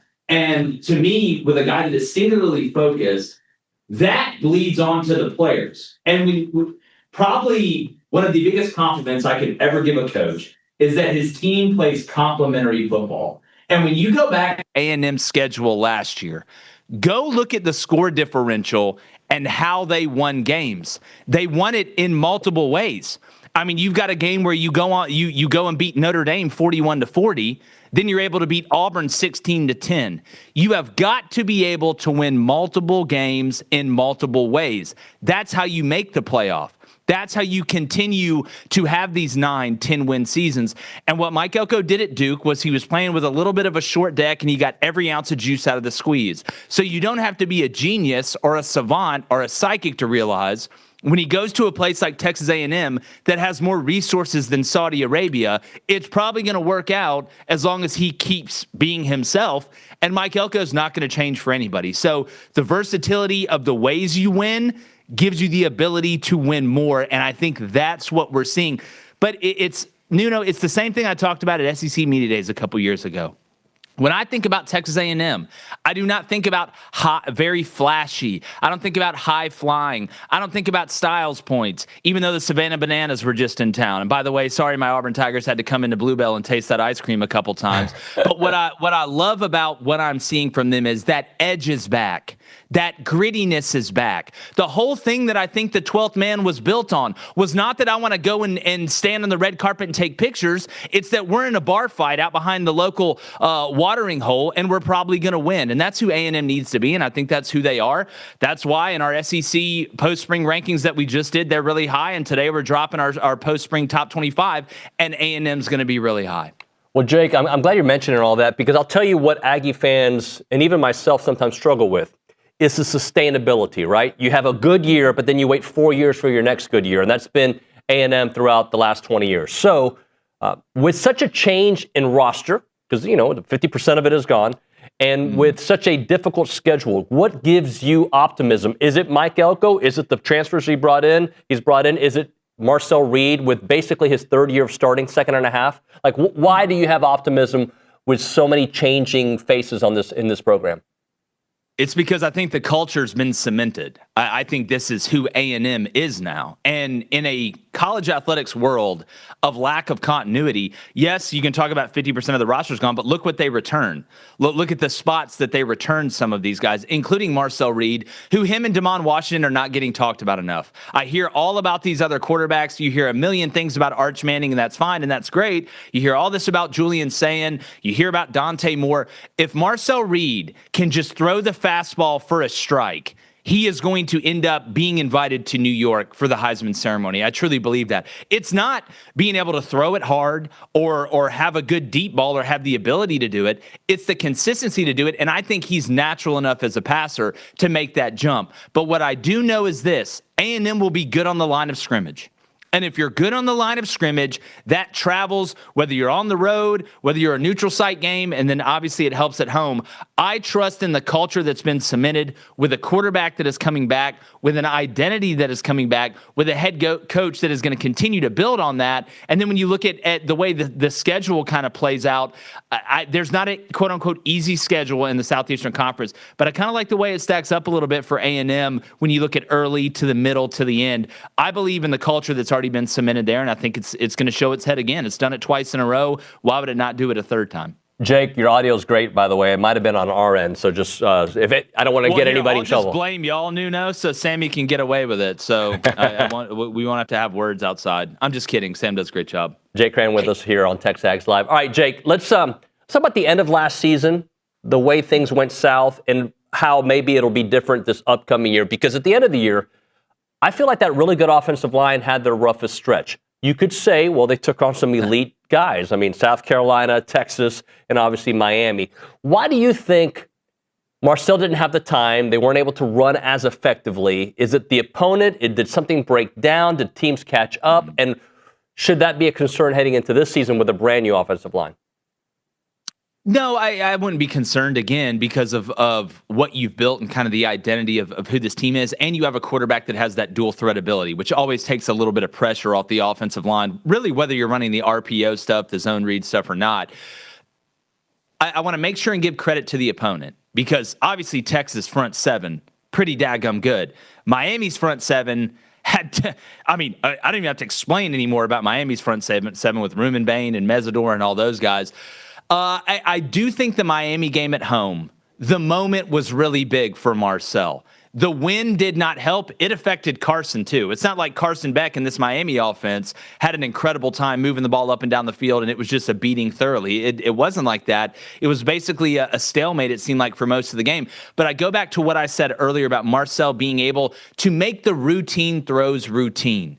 You got to be able to complete the slants. You got to be able to complete the digs. You got to be able to get that ball out to the corners after you've already meshed. And I think Marcel, if you watch when he misses, especially over the middle, where does he tend to miss? Either high or low and left, which to me is a fundamental thing with him as a passer, because I'll watch him make 2 or 3 throws and you're like, goodness gracious, this guy's a shortstop out there. Then you'll see a couple that'll leave over the middle that a safety will pick off, or it'll get tipped, or he'll throw one low and kind of outside because he's trying to get the ball there instead of letting it just naturally happen. I do think that when I watch quarterbacks, there's a difference between me watching Joe Milton, who had one pitch, he had one look, it was blue steel, that was it. There's no magnum, there's nothing else other than that, as opposed to watching Marcel Reed do it sometimes, which shows me he has the ability to do it. So I think you're going to see that jump from Marcel, which is going to make them way more efficient from a completion percentage standpoint. It's going to open up the run and give you the ability to pitch backwards on early downs. And then it's going to make defenses have to play you more even, which is going to take them away from kind of forcing you into what they want you to do. Jake, with the Big Ten winning the last 3 national championships and them being, I think, a very good top-heavy conference, and I forget who said it, might have been Danny Cannell, but somebody this past weekend was like, it's because they're not so regional. They're our national conference. It doesn't seem like that's in Sankey's DNA, but do you see the SEC over the next 5 years becoming a little bit more national because of what we're seeing, and maybe at some point a new television contract to help them get the same kind of dollars that right now the Big Ten is getting? Well, when you have 73 teams in your conference, it's hard to be regional when you look at the Big Ten. I think there's a better chance that that the SEC doesn't expand. We just end up going into these super conferences or this super conference, quote unquote, this mega league with a certain amount of teams, whether that be 40, 45, 50, 35, whatever it is. I don't see, because I mean, who are you going to go out there and get? Like, I mean, you're going to go try and get Clemson. That's quote unquote kind of regional. But again, geography doesn't matter anymore because we have a team from Palo Alto, California in the Atlantic Coast Conference. You don't have to be Christopher Columbus to figure out that is absolutely insane. When you think you could not be less Atlantic Coast than Palo Alto, California out there with Stanford. So I don't think Greg's going to reach here. I think we're going to move into this super conference, super league, whatever you want to call it. That's going to be the next move. I'm just looking at who you would add, and I don't see a ton of value in some of these teams that are, outside of maybe FSU, maybe Clemson, trying to go poach a couple of the ACC teams, or you look at the Big 12, we'll see what happens there. I think Greg's going to stay put. I think the next move is the Super League. Do you think that's 2030-ish kind of thing? When does the TV contract run out again? Is that 2030, something like that? Something like that. I think eventually, yes, with a new league, it'll be a new TV contract, but it'll probably be the same players in there. What I'm interested to see is if we do get into this super conference, which would obviously have the Big Ten and the SEC swallowed up in it, how does that play for Fox and ESPN? Is there like a mega contract that comes together? We're having games on the CW now and Nickelodeon and HGTV and Hallmark, so who knows what's going to happen next. I just hope it doesn't all go to streaming at some point, which, of course, I'm going to have to buy that, but knowing my wife, we probably already have it. Jake, as always, great stuff, man. Thanks so much for making a few minutes. We'll talk to you soon. Of course, guys. What a time to be alive as an Aggie fan. Y'all going to be good again. Thank you, sir. Appreciate you. Jake, all right, buddy. See you, man. Jake Crain. I'll see him here, and we'll probably have him on before SEC Media Days, but we'll obviously hang out with him in a couple of months when we go to that. Right now, we're talking Guarantee Bank and Trust. All right, they've been around for a long time. You know that. I've been telling you that. Over 100 years, 1913. And they want to serve Texans, right? That's what their main mission is, to serve Texans as your best community bank. They got 3 awesome locations in the Bryan College Station area, deeply invested in this market, in this region. Their market president is Brandon Sears. He's an Aggie. He leads the Bryan College Station team, and he's fantastic. You can meet Jared with him as well. The whole crew has been fantastic. I talk to Sarah and Tony from time to time. You really want to make sure that you go to them as your community bank. They have 33 locations across Texas. We're talking East Texas, DFW, Houston, Central Texas, and as I mentioned, right here in Bryan College Station. So wherever you are in Texas, Guarantee Bank and Trust is going to make local decisions with people that you know and trust, the people that you see at PTA meetings, that you see at the farmers market, that you see at the games. They are the same ones making these local decisions, and every decision is helped by helping this community grow stronger. Exceptional relationship-focused banking there when you go to Guarantee Bank and Trust, your Aggieland community bank. Check out the website, gnty.com. That is gnty.com. Guarantee Bank and Trust, a division of Glacier Bank, member FDIC, equal housing lender.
As a reminder, the final segment of the program brought to you by Double Dave's. That's at 10:50. But right now, caller number 12, 979-693-1150.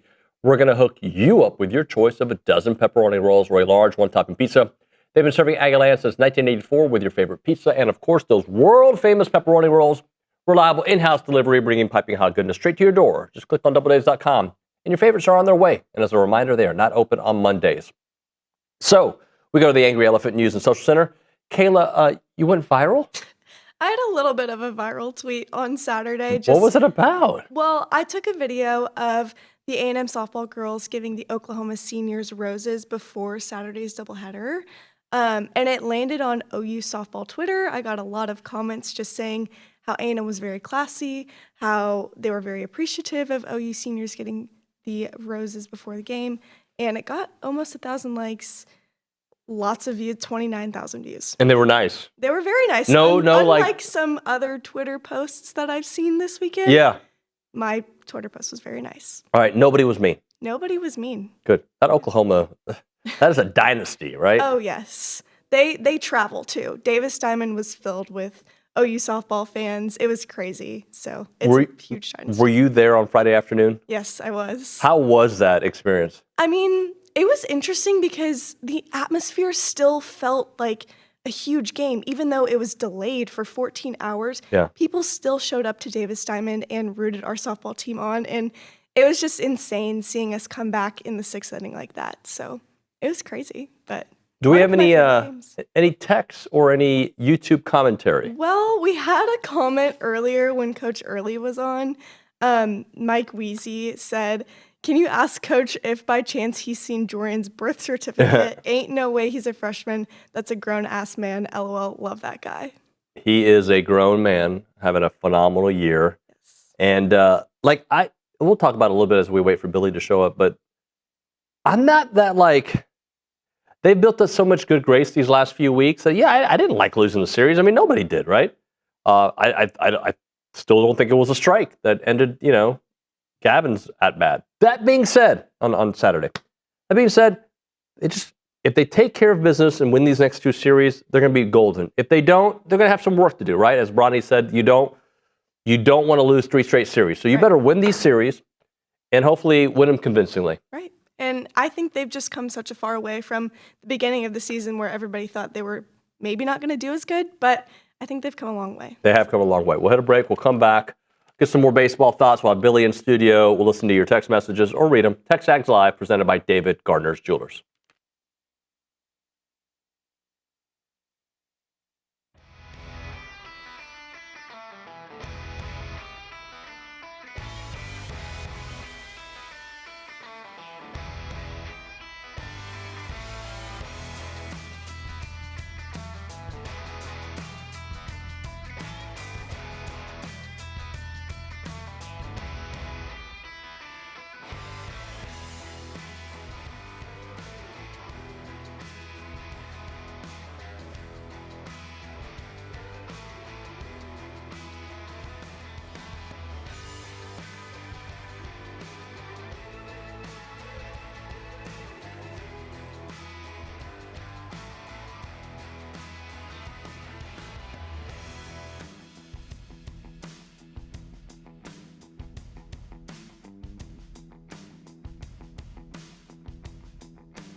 And we are back here on TexAgs Live. We are presented by David Gardner's Jewelers. We are in the Rollo Insurance Studio, and Lunch with Liucci should start here momentarily. But before that, let's go to the Angry Elephant News and Social Center and find out what's popping on TexAgs today. Well, before I get into what is on TexAgs today, just as a reminder, it's always a good time to be a TexAgs premium subscriber. We have so much content from all over Aggie land, including softball going to the postseason, A&M playing a midweek this upcoming Tuesday, so we have it all on TexAgs. But for what's on TexAgs today, we have a baseball recap from Saturday and Sunday from Richard Zane. We have women's tennis recap by Luke. We also have a photo gallery from Banana Ball that happened on Saturday this past weekend, a photo gallery from Sunday's baseball win, and then later today, we will have baseball thoughts sponsored by Bach Realty. We also have Texas Aggie United interviews with Landon Rink, Ryan Henderson, and Kelshawn Johnson. Good stuff. I know we'll get to some commentary here, and I know you had a couple other things to get into as we wait for Billy, but I did want to talk for a moment about the pitching situation that I think a lot of people have opinions on. What are we going to do? This and that. And by the way, A&M's got some decisions to make. There's no doubt about it. I don't know ultimately what the season's going to end up like, if this means an Omaha push or not, right? I don't know that. But I think the pitching has this season, for the most part, found a way, right? This pitching staff, whatever situation they've been put in, they have clawed their way to respectability, right? And no one's going to sit here and tell you that the rotation isn't obviously a little bit of a concern. It obviously is. Shane Sadeo was roughed up this past week, right? There's no doubt about that. And the questions about Friday, who starts and who doesn't, that's going to be obviously something that we have to consider, and we might learn more as the week plays out. But I think those are real legitimate questions, and there's some things that we've got to find out. But the honest answer is we don't need to know that answer just yet. The rotation picture obviously is, to me, a situation where you've had three guys that have found a way through most of this SEC season to get the job done. That's exactly what they've done. They have found a way to get. This past weekend was not great. If you look at game one was a beatdown. Props to Auburn for doing what they did. But beyond that, I think they showed that they could get the job done. Just baseball got the best of them. A couple calls go the wrong way at the wrong time. I know that Auburn had some case to be upset, obviously in game two, to be upset about things. So does that mean Ethan Darden gets a role to start? And as Bronny alluded to earlier, maybe Shane come in after 100 pitches or so? Not 100 pitches, excuse me. After seeing the lineup go through one time. Does Shane maybe get another opportunity in a different spot? Do they keep Aiden Sims in the 2-hole? What do you do with Weston Moss? Is that a TBD? And I don't think that anybody's ready to kind of address those, at least from the A&M side, as of today. But that being said, they have found ways to kind of you lose a game against Vanderbilt, and you feel like the season is oh, here we go. And then you just go on this huge run. So they've built up some goodwill, some good grace. And we don't have to answer the question just yet, but I think they are tackling those. So this was supposed to be the stretch that A&M is coming out of, where this is supposed to end any kind of postseason talk. Instead, we are still talking about a potential national seed with this same pitching staff, right? And you got to go to Ole Miss. You got to host Mississippi State. You've got to go to the SEC tournament. So they won 5 straight series with this same pitching staff. These things don't happen if those pitchers overall don't stand up and do it the right way. So the pitching has shown up.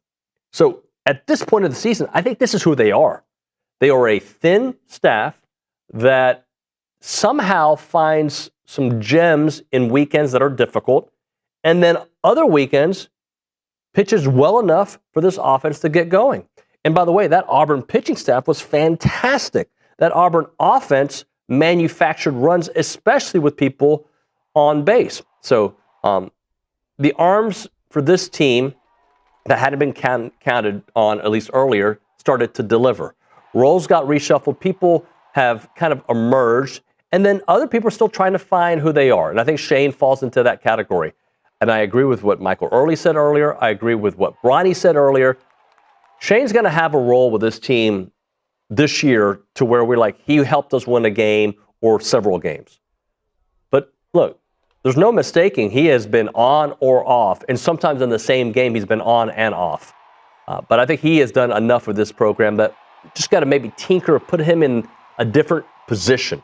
Does that mean a little bit later on game one? Potentially. So we'll figure it out as they figure it out. But I am worried about this rotation, but semi-worried. Like I think this is just who they are, right? This is their ceiling might be a tad limited because of where they are and because of how thin it is. But then again, that offense can do enough to kind of disguise that and give you an opportunity to win series that you didn't think you'd have an opportunity to win. And this, you're not going to be, look, hopefully you get a national seed and you get a regional here, you take care of business, you get a super regional and you go to Omaha and you have opportunities with a little bit more rest to have a pitching staff that can keep you in these games and that offense erupts. That's a perfect recipe. But I don't think anybody, except maybe the real diehards, were predicting for A&M to be in this position. And this is after losing 2 of 3 against, what was Auburn ranked heading into the series, 8th? They were number 8. Okay. With a pitching staff that was elite, with a game one where just things went south way too early, and then you just had to kind of, preserve your bullpen as long as possible. So hold tight. They've been here before.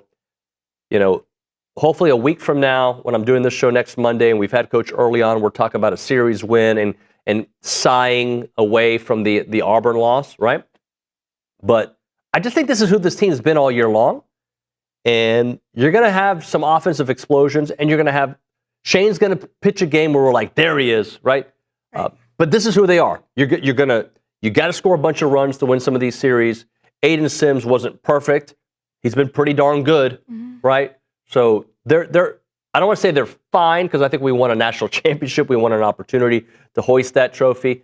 But I think don't overreact to a rough weekend. Tinker. And I think that's what Coach Earley and the staff are going to do. All right, you had a couple of topics as we wait for Billy. Yeah, so I found on Saturday Down South, their website, they have a way too early top 25 for football. So I'm just going to read the top 10, and we're going to go through it. So number 1 is Indiana. Number 2, Notre Dame. Number 3 is Texas. Number 4 is Oregon. Number 5 is Ohio State. Number 6 is Georgia. Number 7 is Texas Tech. Number 8, Miami. Number 9, Ole Miss. And number 10, Texas A&M. So let me ask you a question. Yes. When was this ranking put together? Was it after the Scoresby situation or before? That's what I'm going to look into, because I think they have Texas Tech ahead just based on See what date it was Scoresby posted. was still there. See what date it was that's- on May 3rd, so yesterday. Oh, okay. So it was after the Scoresby. It was after the Scoresby situation, but I believe they're considering Texas Tech still being good. Well, I mean, they have, the best roster that money can buy for the Big 12. They have an elite defense and a soft schedule. I'm not surprised by it. Like, I don't know what kind of postseason aspirations they have. I mean, aspirations, yes. What kind of postseason expectations they have. But based on what I think, how the season's going to play out, I think that's a fine ranking. Where do they have A&M, you said? They have A&M at 10. And their questions about A&M are? Yes, so they had questions about the defensive line. Their biggest question for Texas A&M, let me get it on my notes here. It says, per Saturday Down South, it says Nick Scorton was unblockable in 24. Shamar Stewart and Shamar Turner were terrors on the defensive front, too. In 2025, they were replaced by Cassius Howell and Tyler Arnietta. All 5 players have been drafted within the first 3 rounds in the last 2 years. What does Texas A&M have waiting in the wings to replace them? So that is their biggest question for Texas A&M. I'm sure Saturday Down South, who wrote this? Do you have the author? Let me look really quickly, and I know their staff has changed a little bit, so it's probably somebody I don't know. Let's see. Pablo? Derek Peterson. I think he's been there for a little bit. So I don't know what Derek would have written a year ago. I don't know if he knew that Cassius Howell was going to emerge the way TexAgs was telling you, right? So I don't know what he knew or what anybody, like, I am not as worried about the defensive line for a couple of reasons. Now, don't get me wrong, until I see it, I'm going to ask some questions. But the guy who coaches them and the guy who's picking the groceries, right? And that's Coach Oko. Mm. And I know what we have waiting in the wings. I know what we brought in with Anto Saka. So there's a lot of different ways to look at what the defensive line is going to look like. DJ Hicks had a great spring. I think defensive line, to me, is not the biggest question. It is a question. It is not the biggest question. To me, the biggest question is still the offensive line, because I personally put that as a premium, as most people do, but the experience together, I put that at a premium. I do. I would agree. I would say Mike Elko is a defensive-minded coach. I think he has the defense on lock. I think we've said it on the show multiple times that the offensive line is the biggest question for us, just based on exactly what you were just saying.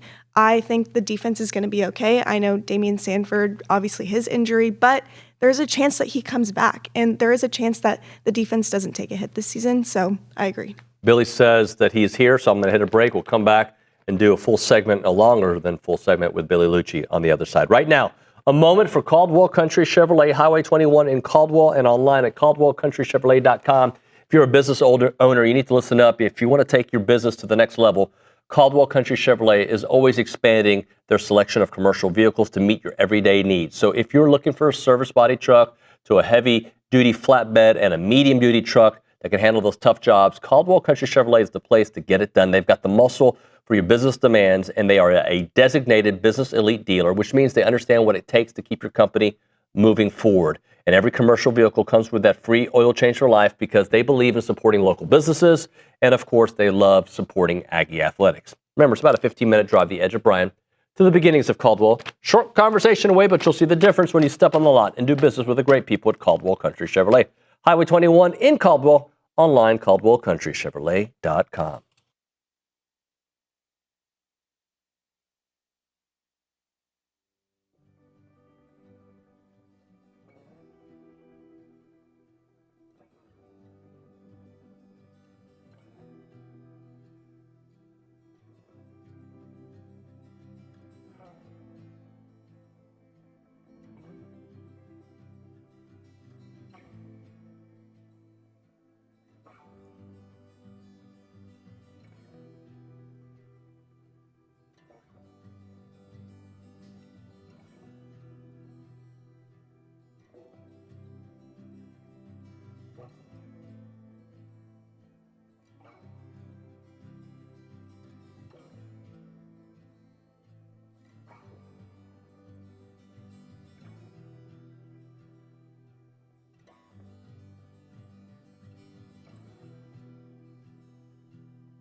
All right, we're back here on TexAgs Live.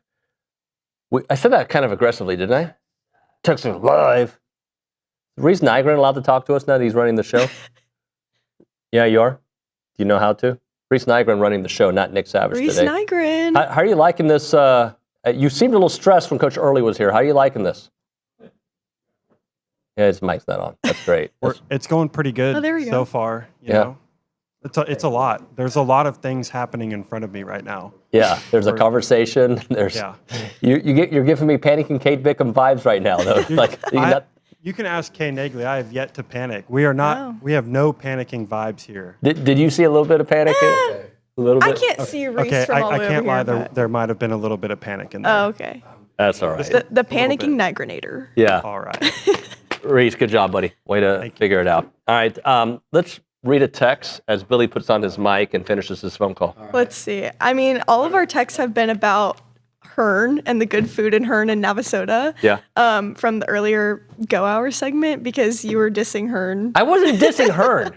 I just picked like certain restaurants from a certain country based on the city. Right. Like Chinese food, I'll probably eat it in New York, right? I'm probably not going to Hearn to eat Chinese food. That's all I'm saying. People are saying Ama's is good Mexican food in Hearn, though. Okay. So I'll check that out. Don't knock it till you try it. With that, Billy Liucci in studio. Hello, sir. What are you saying negative about Hearn and why? All I said, and it wasn't negative about Hearn, that I pick certain communities to, when I'm in a certain community, I might avoid food. Like seafood in the Midwest? Correct. Or Mexican food Fallacy. in Oklahoma City. Not going to do it. Cuban food in Vidor, Texas. Okay? Not going to do it. There's certain communities I'm not going to do it. Why make that face? Vidor was just out of completely. I'm just picking little cities, right? Just choo. I don't buy the whole seafood thing. I mean, I get like you get better seafood at certain places, but we act like it takes like weeks for them to ship, like they're doing it by covered wagon to bring seafood to the heartland of the country. So that part, I don't. Yes, of course, it's going to be better. California, Boston and Maine and Florida. Some of the best seafood I had was in Des Moines for the NCAA tournament a couple years back. That was fantastic. Interesting. Yeah. But again, like they didn't ship it by covered wagon, and there's also freshwater fish. I don't know if you're aware. I know you're a big fisherman. Fishing and hunting community. Yeah, I'm good. Videos. Yeah. What's up? Hey, buddy. A little baseball talk to start it off. Yeah. This is how I kind of when we were talking about it in the last segment. Look, I don't like that they lost the series. Nobody did. But I am not over worried about what we saw this past weekend. I think this is who A&M has been this year, not losing series. But like sometimes Shane's been really good. Sometimes Shane hasn't been very good. I think they got robbed in game 2, and they won game 3. And against a very good team, probably the best pitching staff they faced, and an offense that I think I undervalued heading into this series. Well, I also think their offense did a little more than they typically do. Well, certainly because of Friday. I mean, Saturday, game 1. Look, this is, I'm not going to go all cliche. I heard Brauninger's 8. This is the currency of that you pay in the league to the crypt keeper at the river's edge. And by the way, Early thought that was funny too because he had to repeat it. What was that? But I will say this: the concept is true. Any team in this conference on any weekend can not only lose a series, home, away, whatever, you can get swept. And there's been some good teams that have gotten swept this year. And there's plenty of good teams that have lost a series, and some have lost at home. A&M played terrible baseball in game 1. And I don't care. I don't give a rat's ass about exit velo. I hate every time an A&M team loses, we have to hear about exit velos. They lost 18-5. There was some great exit velo on Gavin's 2 home runs and Jorian's home run. And that was the only exit velos that mattered to me. They faced a really good pitcher, and their bats caught fire. And Sadeo, your starting pitcher, who I'm a big fan of Shane, but he didn't get an out into the second inning. Okay, you started on game 1, and you recorded 3 outs and gave up 6 runs. It's just not. I mean, and it wasn't just. It was the whole thing. No one else that came in I mean, there might have been one pitcher that would walk away, you go, he had a good performance, but everyone was giving up hits. Everyone was giving up runs. Fielding wasn't clean, and you didn't get enough, base runners early in innings. Like, so it was just one of those nights, one of those days. It was terrible. And then you fall behind 5-0 to start game 2, and Aiden Sims gives up a couple home runs. It was uncharacteristic. I mean, Auburn was on fire. And that's when from that moment on, I'm really proud of the way the team played. They don't need me to be proud of them, so it's not that. But I was really impressed with how they responded because it showed me like, okay, like I said before the series started, that's like a super regional. So I get it. By those outcomes, they've been over in 2. But the reality is they recovered from getting pummeled and falling behind right away. 5-0. Auburn took that crowd out of it, and they responded to chip away at it, not give up another run. The rest of the weekend, it was terrific pitching from A&M. From that, I think they had 5 runs through 3 innings. So the final 6 and the next 9, it was sensational pitching by the Aggies. They had clutch hitting, and I get it. You know, Hakopian was this far away from tying up that game. But on the flip side, Auburn was that far away from taking the lead yesterday. So it was just game 2 and game 3. And in game 2, you played a badass left-handed pitcher, a stud. And game 2 and game 3 were dead even between 2 teams with a great chance to go to Omaha and 2 teams that, again, like I'm just telling you, start looking at this super regional pairing, you look at 8-9, 7-10, 6-11. These things are, it's not unheard of to think you could be playing this team again. And they just had a stinker on Friday, or game, I'm going to keep saying Friday, just bear with me. They had a bad game in game 1, and the rest of that series was dead ass even. And what I was most impressed by was the way the pitching stabilized against a lineup that threw, not even 12 innings, because was that run rule 7 or 8? 7. A 7-inning run rule in 3 innings of a game. You gave up 23 runs in the first 10 innings of that series. And then the rest of the way, you gave up what, 4? Mm-hmm. Yeah. So first 10 innings, 23, right? And the final 15, or what did they, it was, 6 innings and 9. Mm-hmm. Final 15, you gave up 4 runs. So that, to me, is impressive enough to do that in a 15-inning stretch against this team anyway. But to do it at the flip of a switch when they've gone 23 runs in 10 innings, that showed a lot. And it's that type of ability to bounce back within a weekend that'll get you through a regional and ultimately into Omaha. So you lost the series at home. You shouldn't, I'm going to say you can't afford to do that, because if they go win 2 out of 3 in Oxford this weekend, I think if you're 3-3 against Auburn and Ole Miss on the road, you're completely on track of what you want to accomplish. And you probably come home against Mississippi State with a chance where if you win that series, you could be a top 8 seed. It's going to be close, I think, for the Aggies, because those games are so tough the rest of the way, the final 6. You may need to make a little noise in Hoover. It might be that close, even though we all like to say that, the conference tournaments don't matter. But if you're just right on that line, yep. So I think it's going to be really close. I don't think this in any way was like some kind of significant setback. Had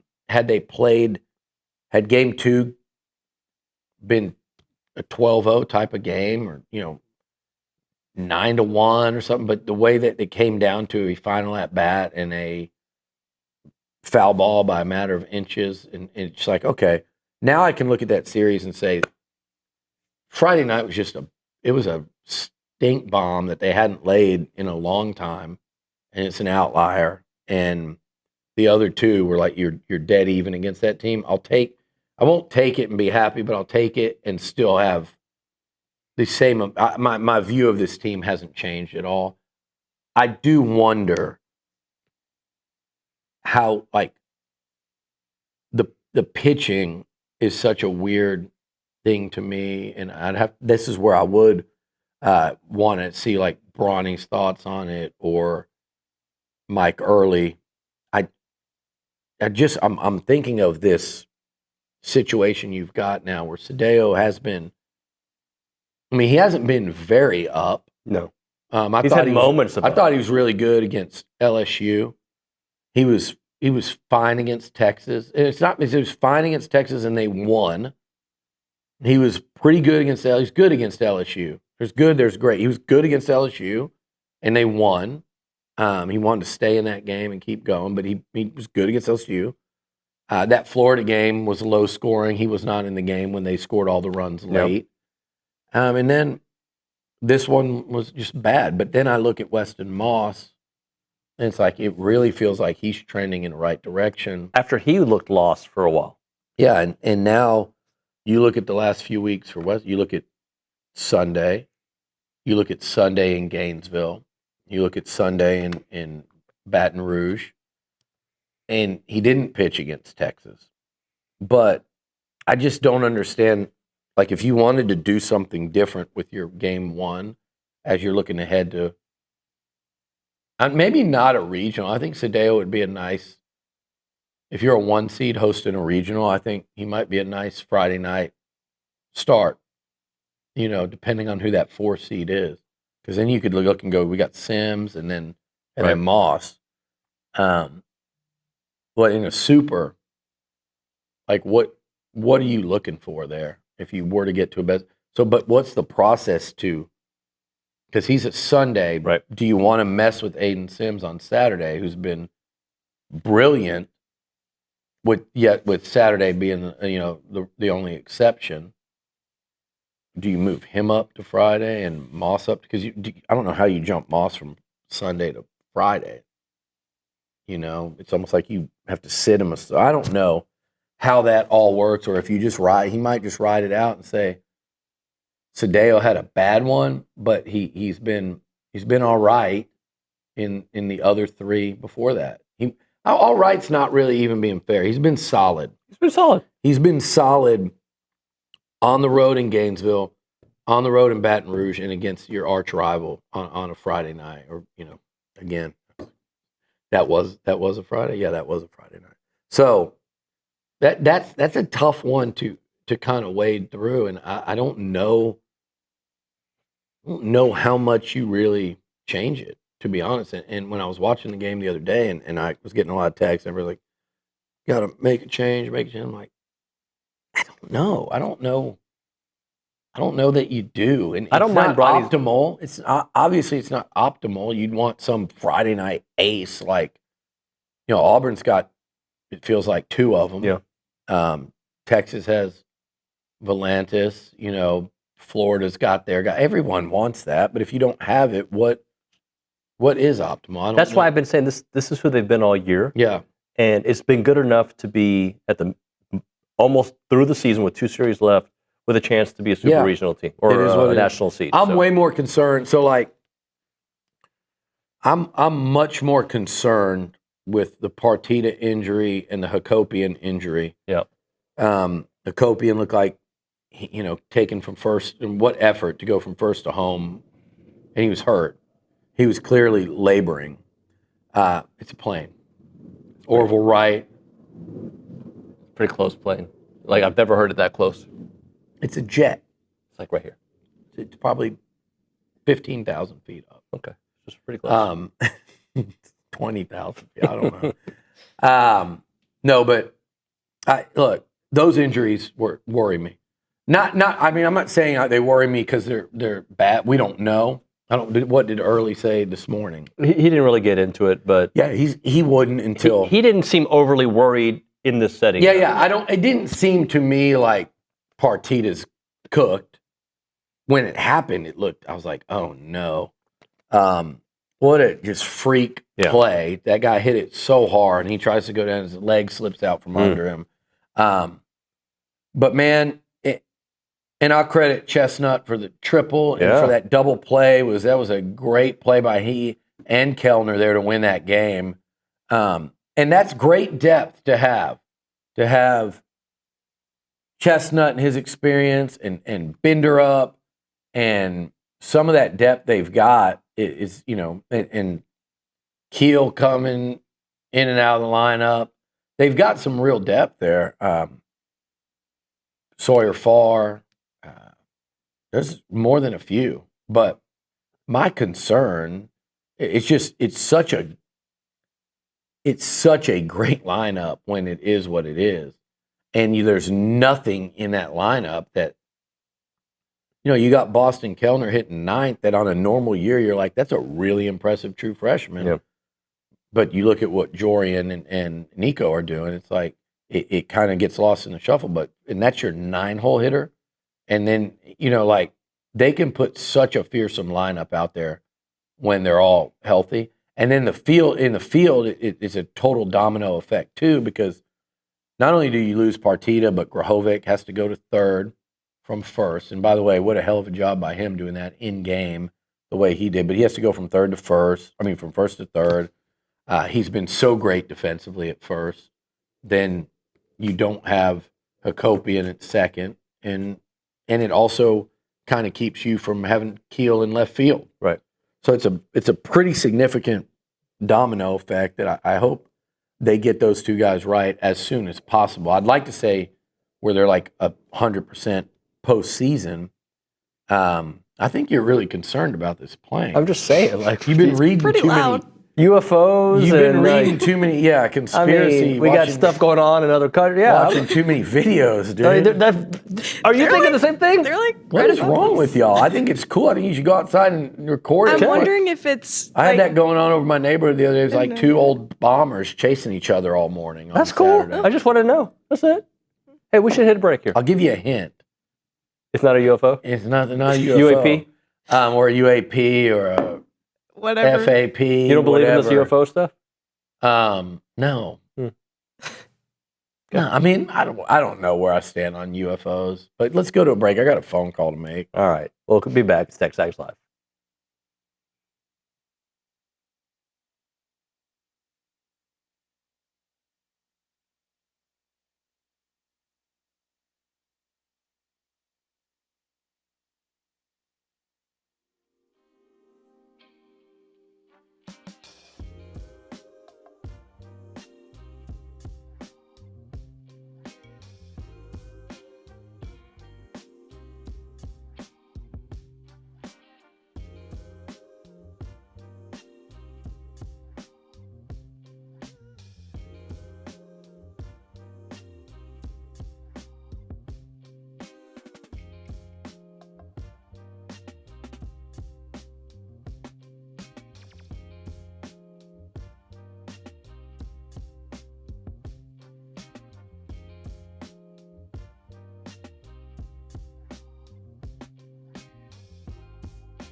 We're back here on TexAgs Live. We're presented by David Gardner's Jewelers, Rollo Insurance Studio. Billy, you had a post on Saturday. I think you wrote it before the weekend's baseball games, I think, if I remember reading it correctly. But a couple of things that stood out to me was the road to first-round talent and what's next. And when you were comparing Miami to our situation, yeah, very on par talent-wise, but you brought up a little bit, and tell me if I'm saying this correctly, pass rush, tailback, like certain areas of that level of player, Malachi Toney, that level of player, I think made the difference in Miami's season, right? Like along with all the first-round talent that both programs had, you also had a Malachi Toney who's going to be probably a first-round pick. Running back situation there, a guy who was playing like a first-round pick, and Le'Veon made his first game back in however long it had been. Am I summarizing that correctly? Yeah. It's where their first-round talent was as well, along with the amount of guys, where they had 9 guys drafted? Yeah. I was just saying for A&M, I mean, look what an impact Casey Concepcion had in winning football games as a legitimate first-round playmaker.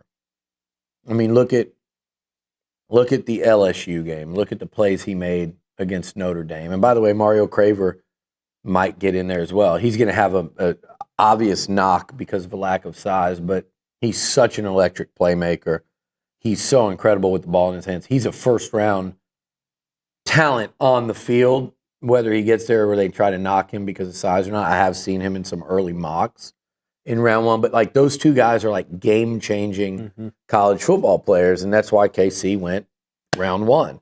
That's why Mario's in the discussion round 1, despite being, 5'9" or 5'10", whatever it is that he is, and very slight. KC's not that big either, but he was a game-changing talent. Just ask the Fighting Irish. Just ask LSU and any of those other games where he was really damn good. Ask Mississippi State. Ask Florida. That's what round 1 guys do for you. Besantis was 2 picks off of round 1.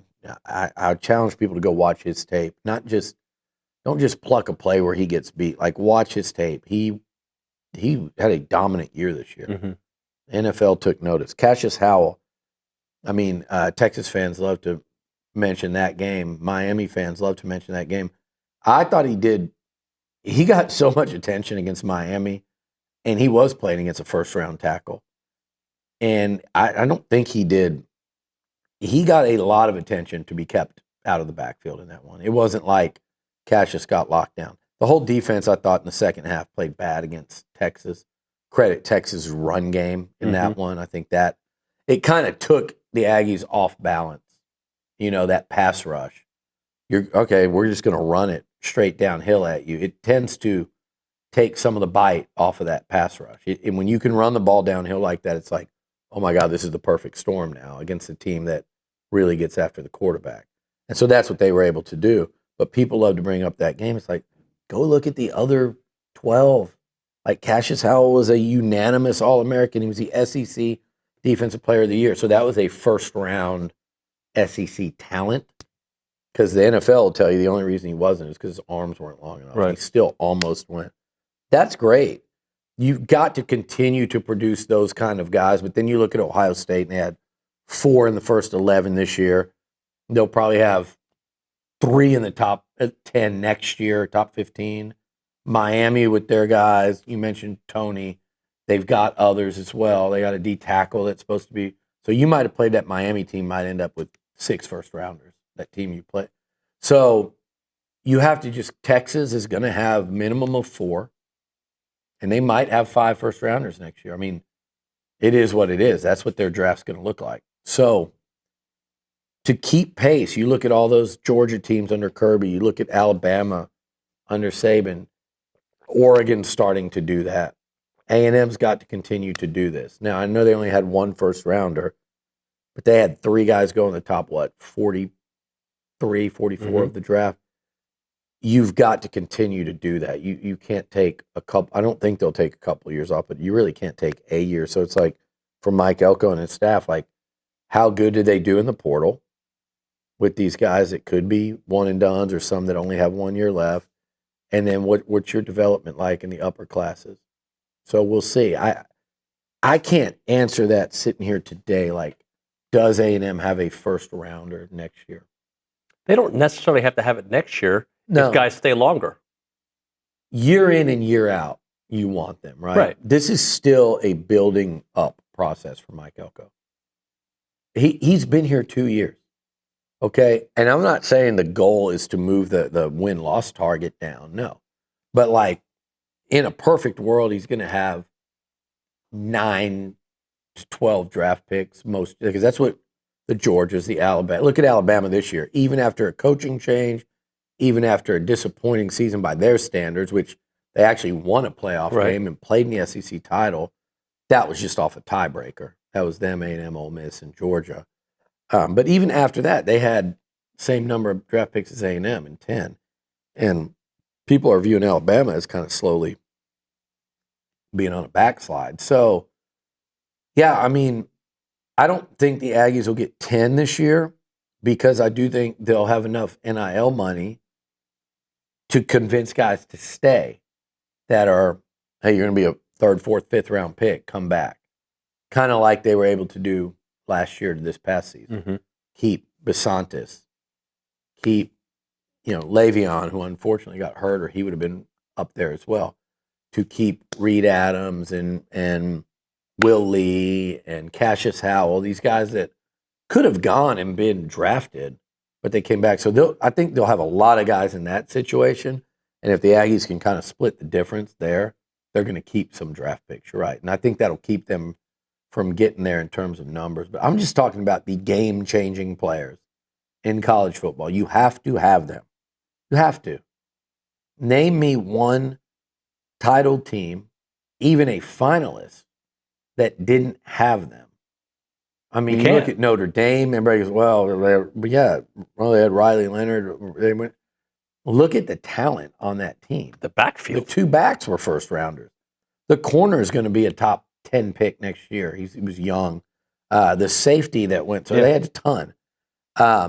Indiana, well, it's Indiana. Okay, yeah, they had the number 1 overall pick.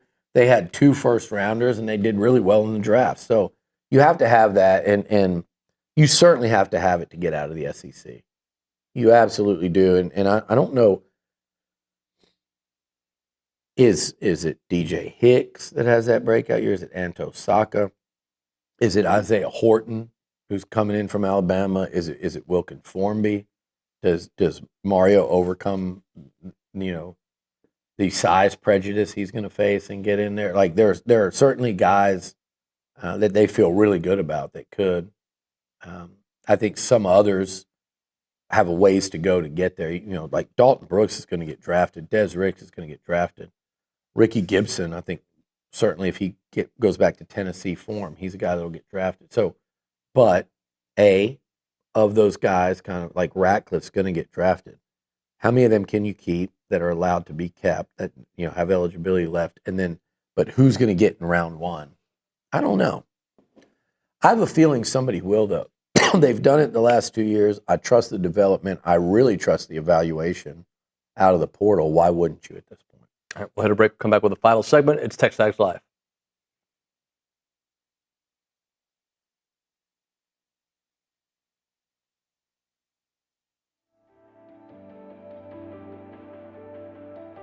I wish I had Olin here for it because he loves energy drinks. Catalyst Citrus Spark. This is one of the new flavors out there. Whether you're grinding through workouts, cramming for a test, or closing in on a deal, or getting ready for TexAgs Live, you never know, right?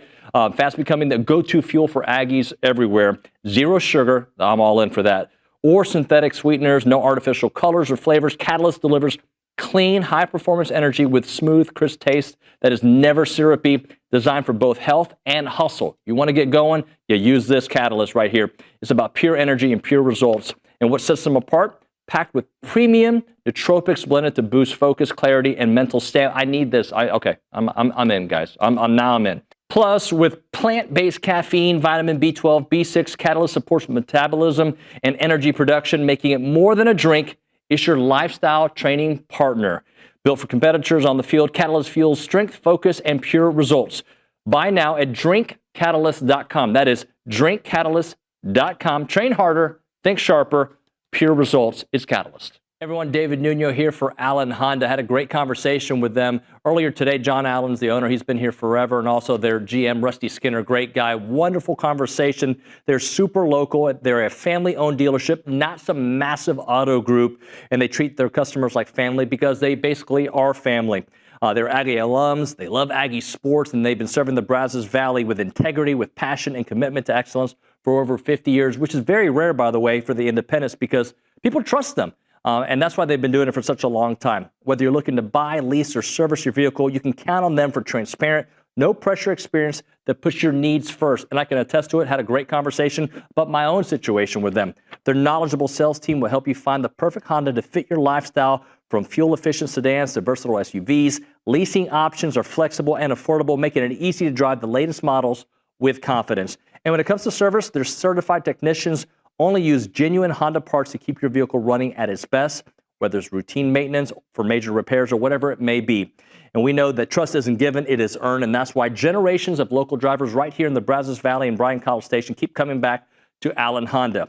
As part of the community with Aggie spirit in their hearts, they are here to make everyone's visit wonderful. So visit their showroom or their service lane and find friendly, efficient, and memorable situations when you go to Allen Honda. Come see why so many College Station and Bryan drivers choose Allen Honda for their automotive needs. And remember, gig 'em.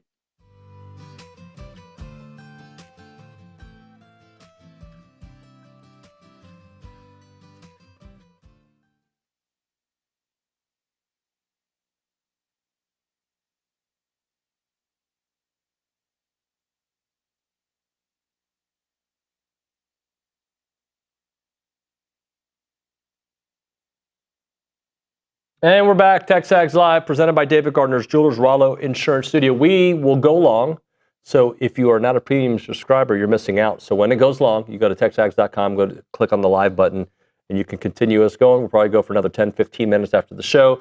Those of you listening on The Zone or KBTX, enjoy your court show and enjoy Louis. Right now, though, we're going to talk.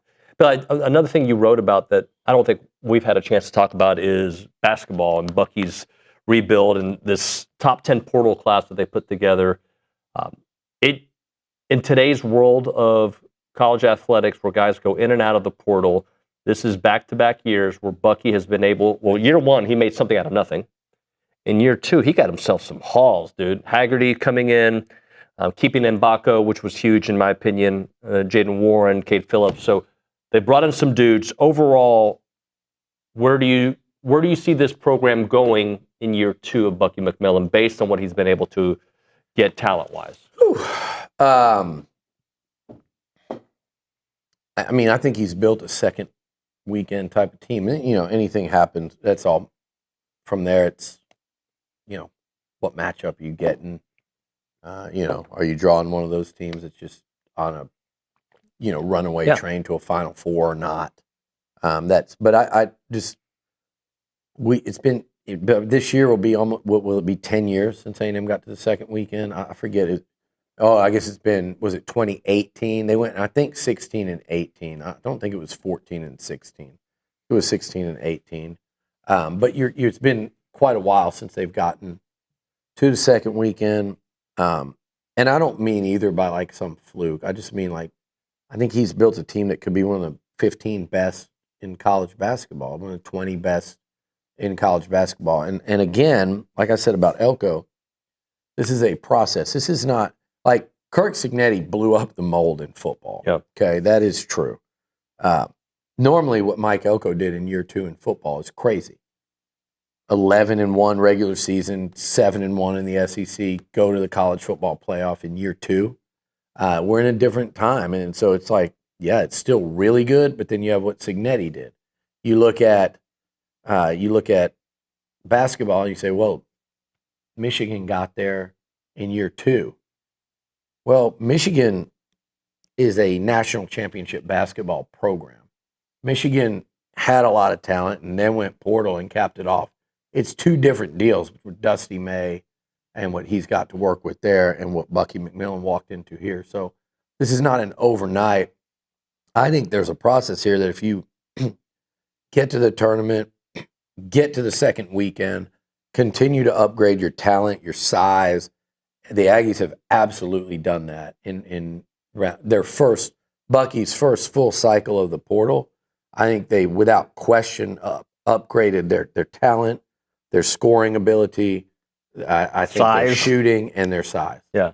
And I think in the result, especially with a healthy Mbako, you go Mbako and all those other guys, I think the result is like, man, you think about the guys they should have now. I can think of at least 3, Mbako and these 2 portal guards that, like, when you need a bucket, they'll get a bucket. And like, I mean, like, when you need bucket after bucket after bucket in a 4-minute stretch, they can go do that. And it might be one game, one the other. Sometimes it might be both or all 3. So that's something that they lacked last year that other teams had. And continuing to upgrade the size at guard is important to me too, because I just felt like, you're going to press as much as they did. They kind of got pushed around, by some opponents last year that were just too physical with the basketball. Well, you've got 3 dudes there that, Mbako we thought could have led this team in scoring last year, right? And you've got Ward and Haggerty. They can give you 20 plus a night. So right there alone, you have potentially 50, 60 points of offense from those 3 guys. Let's close out as we continue on for the next portion of the show, a little football stuff. I wanted to bring up an ESPN article, college football's top 25 portal classes, reevaluated, okay, after the Sorsby situations, why they're reevaluating it. It has LSU at number 1. Yeah. And that same LSU team, by the way, has a coach in Lane Kiffin, who is a character, no doubt, who is, I don't think upset's the right way to phrase it, but he is lobbying for a second portal window now that we used to have 2, now we're down to 1.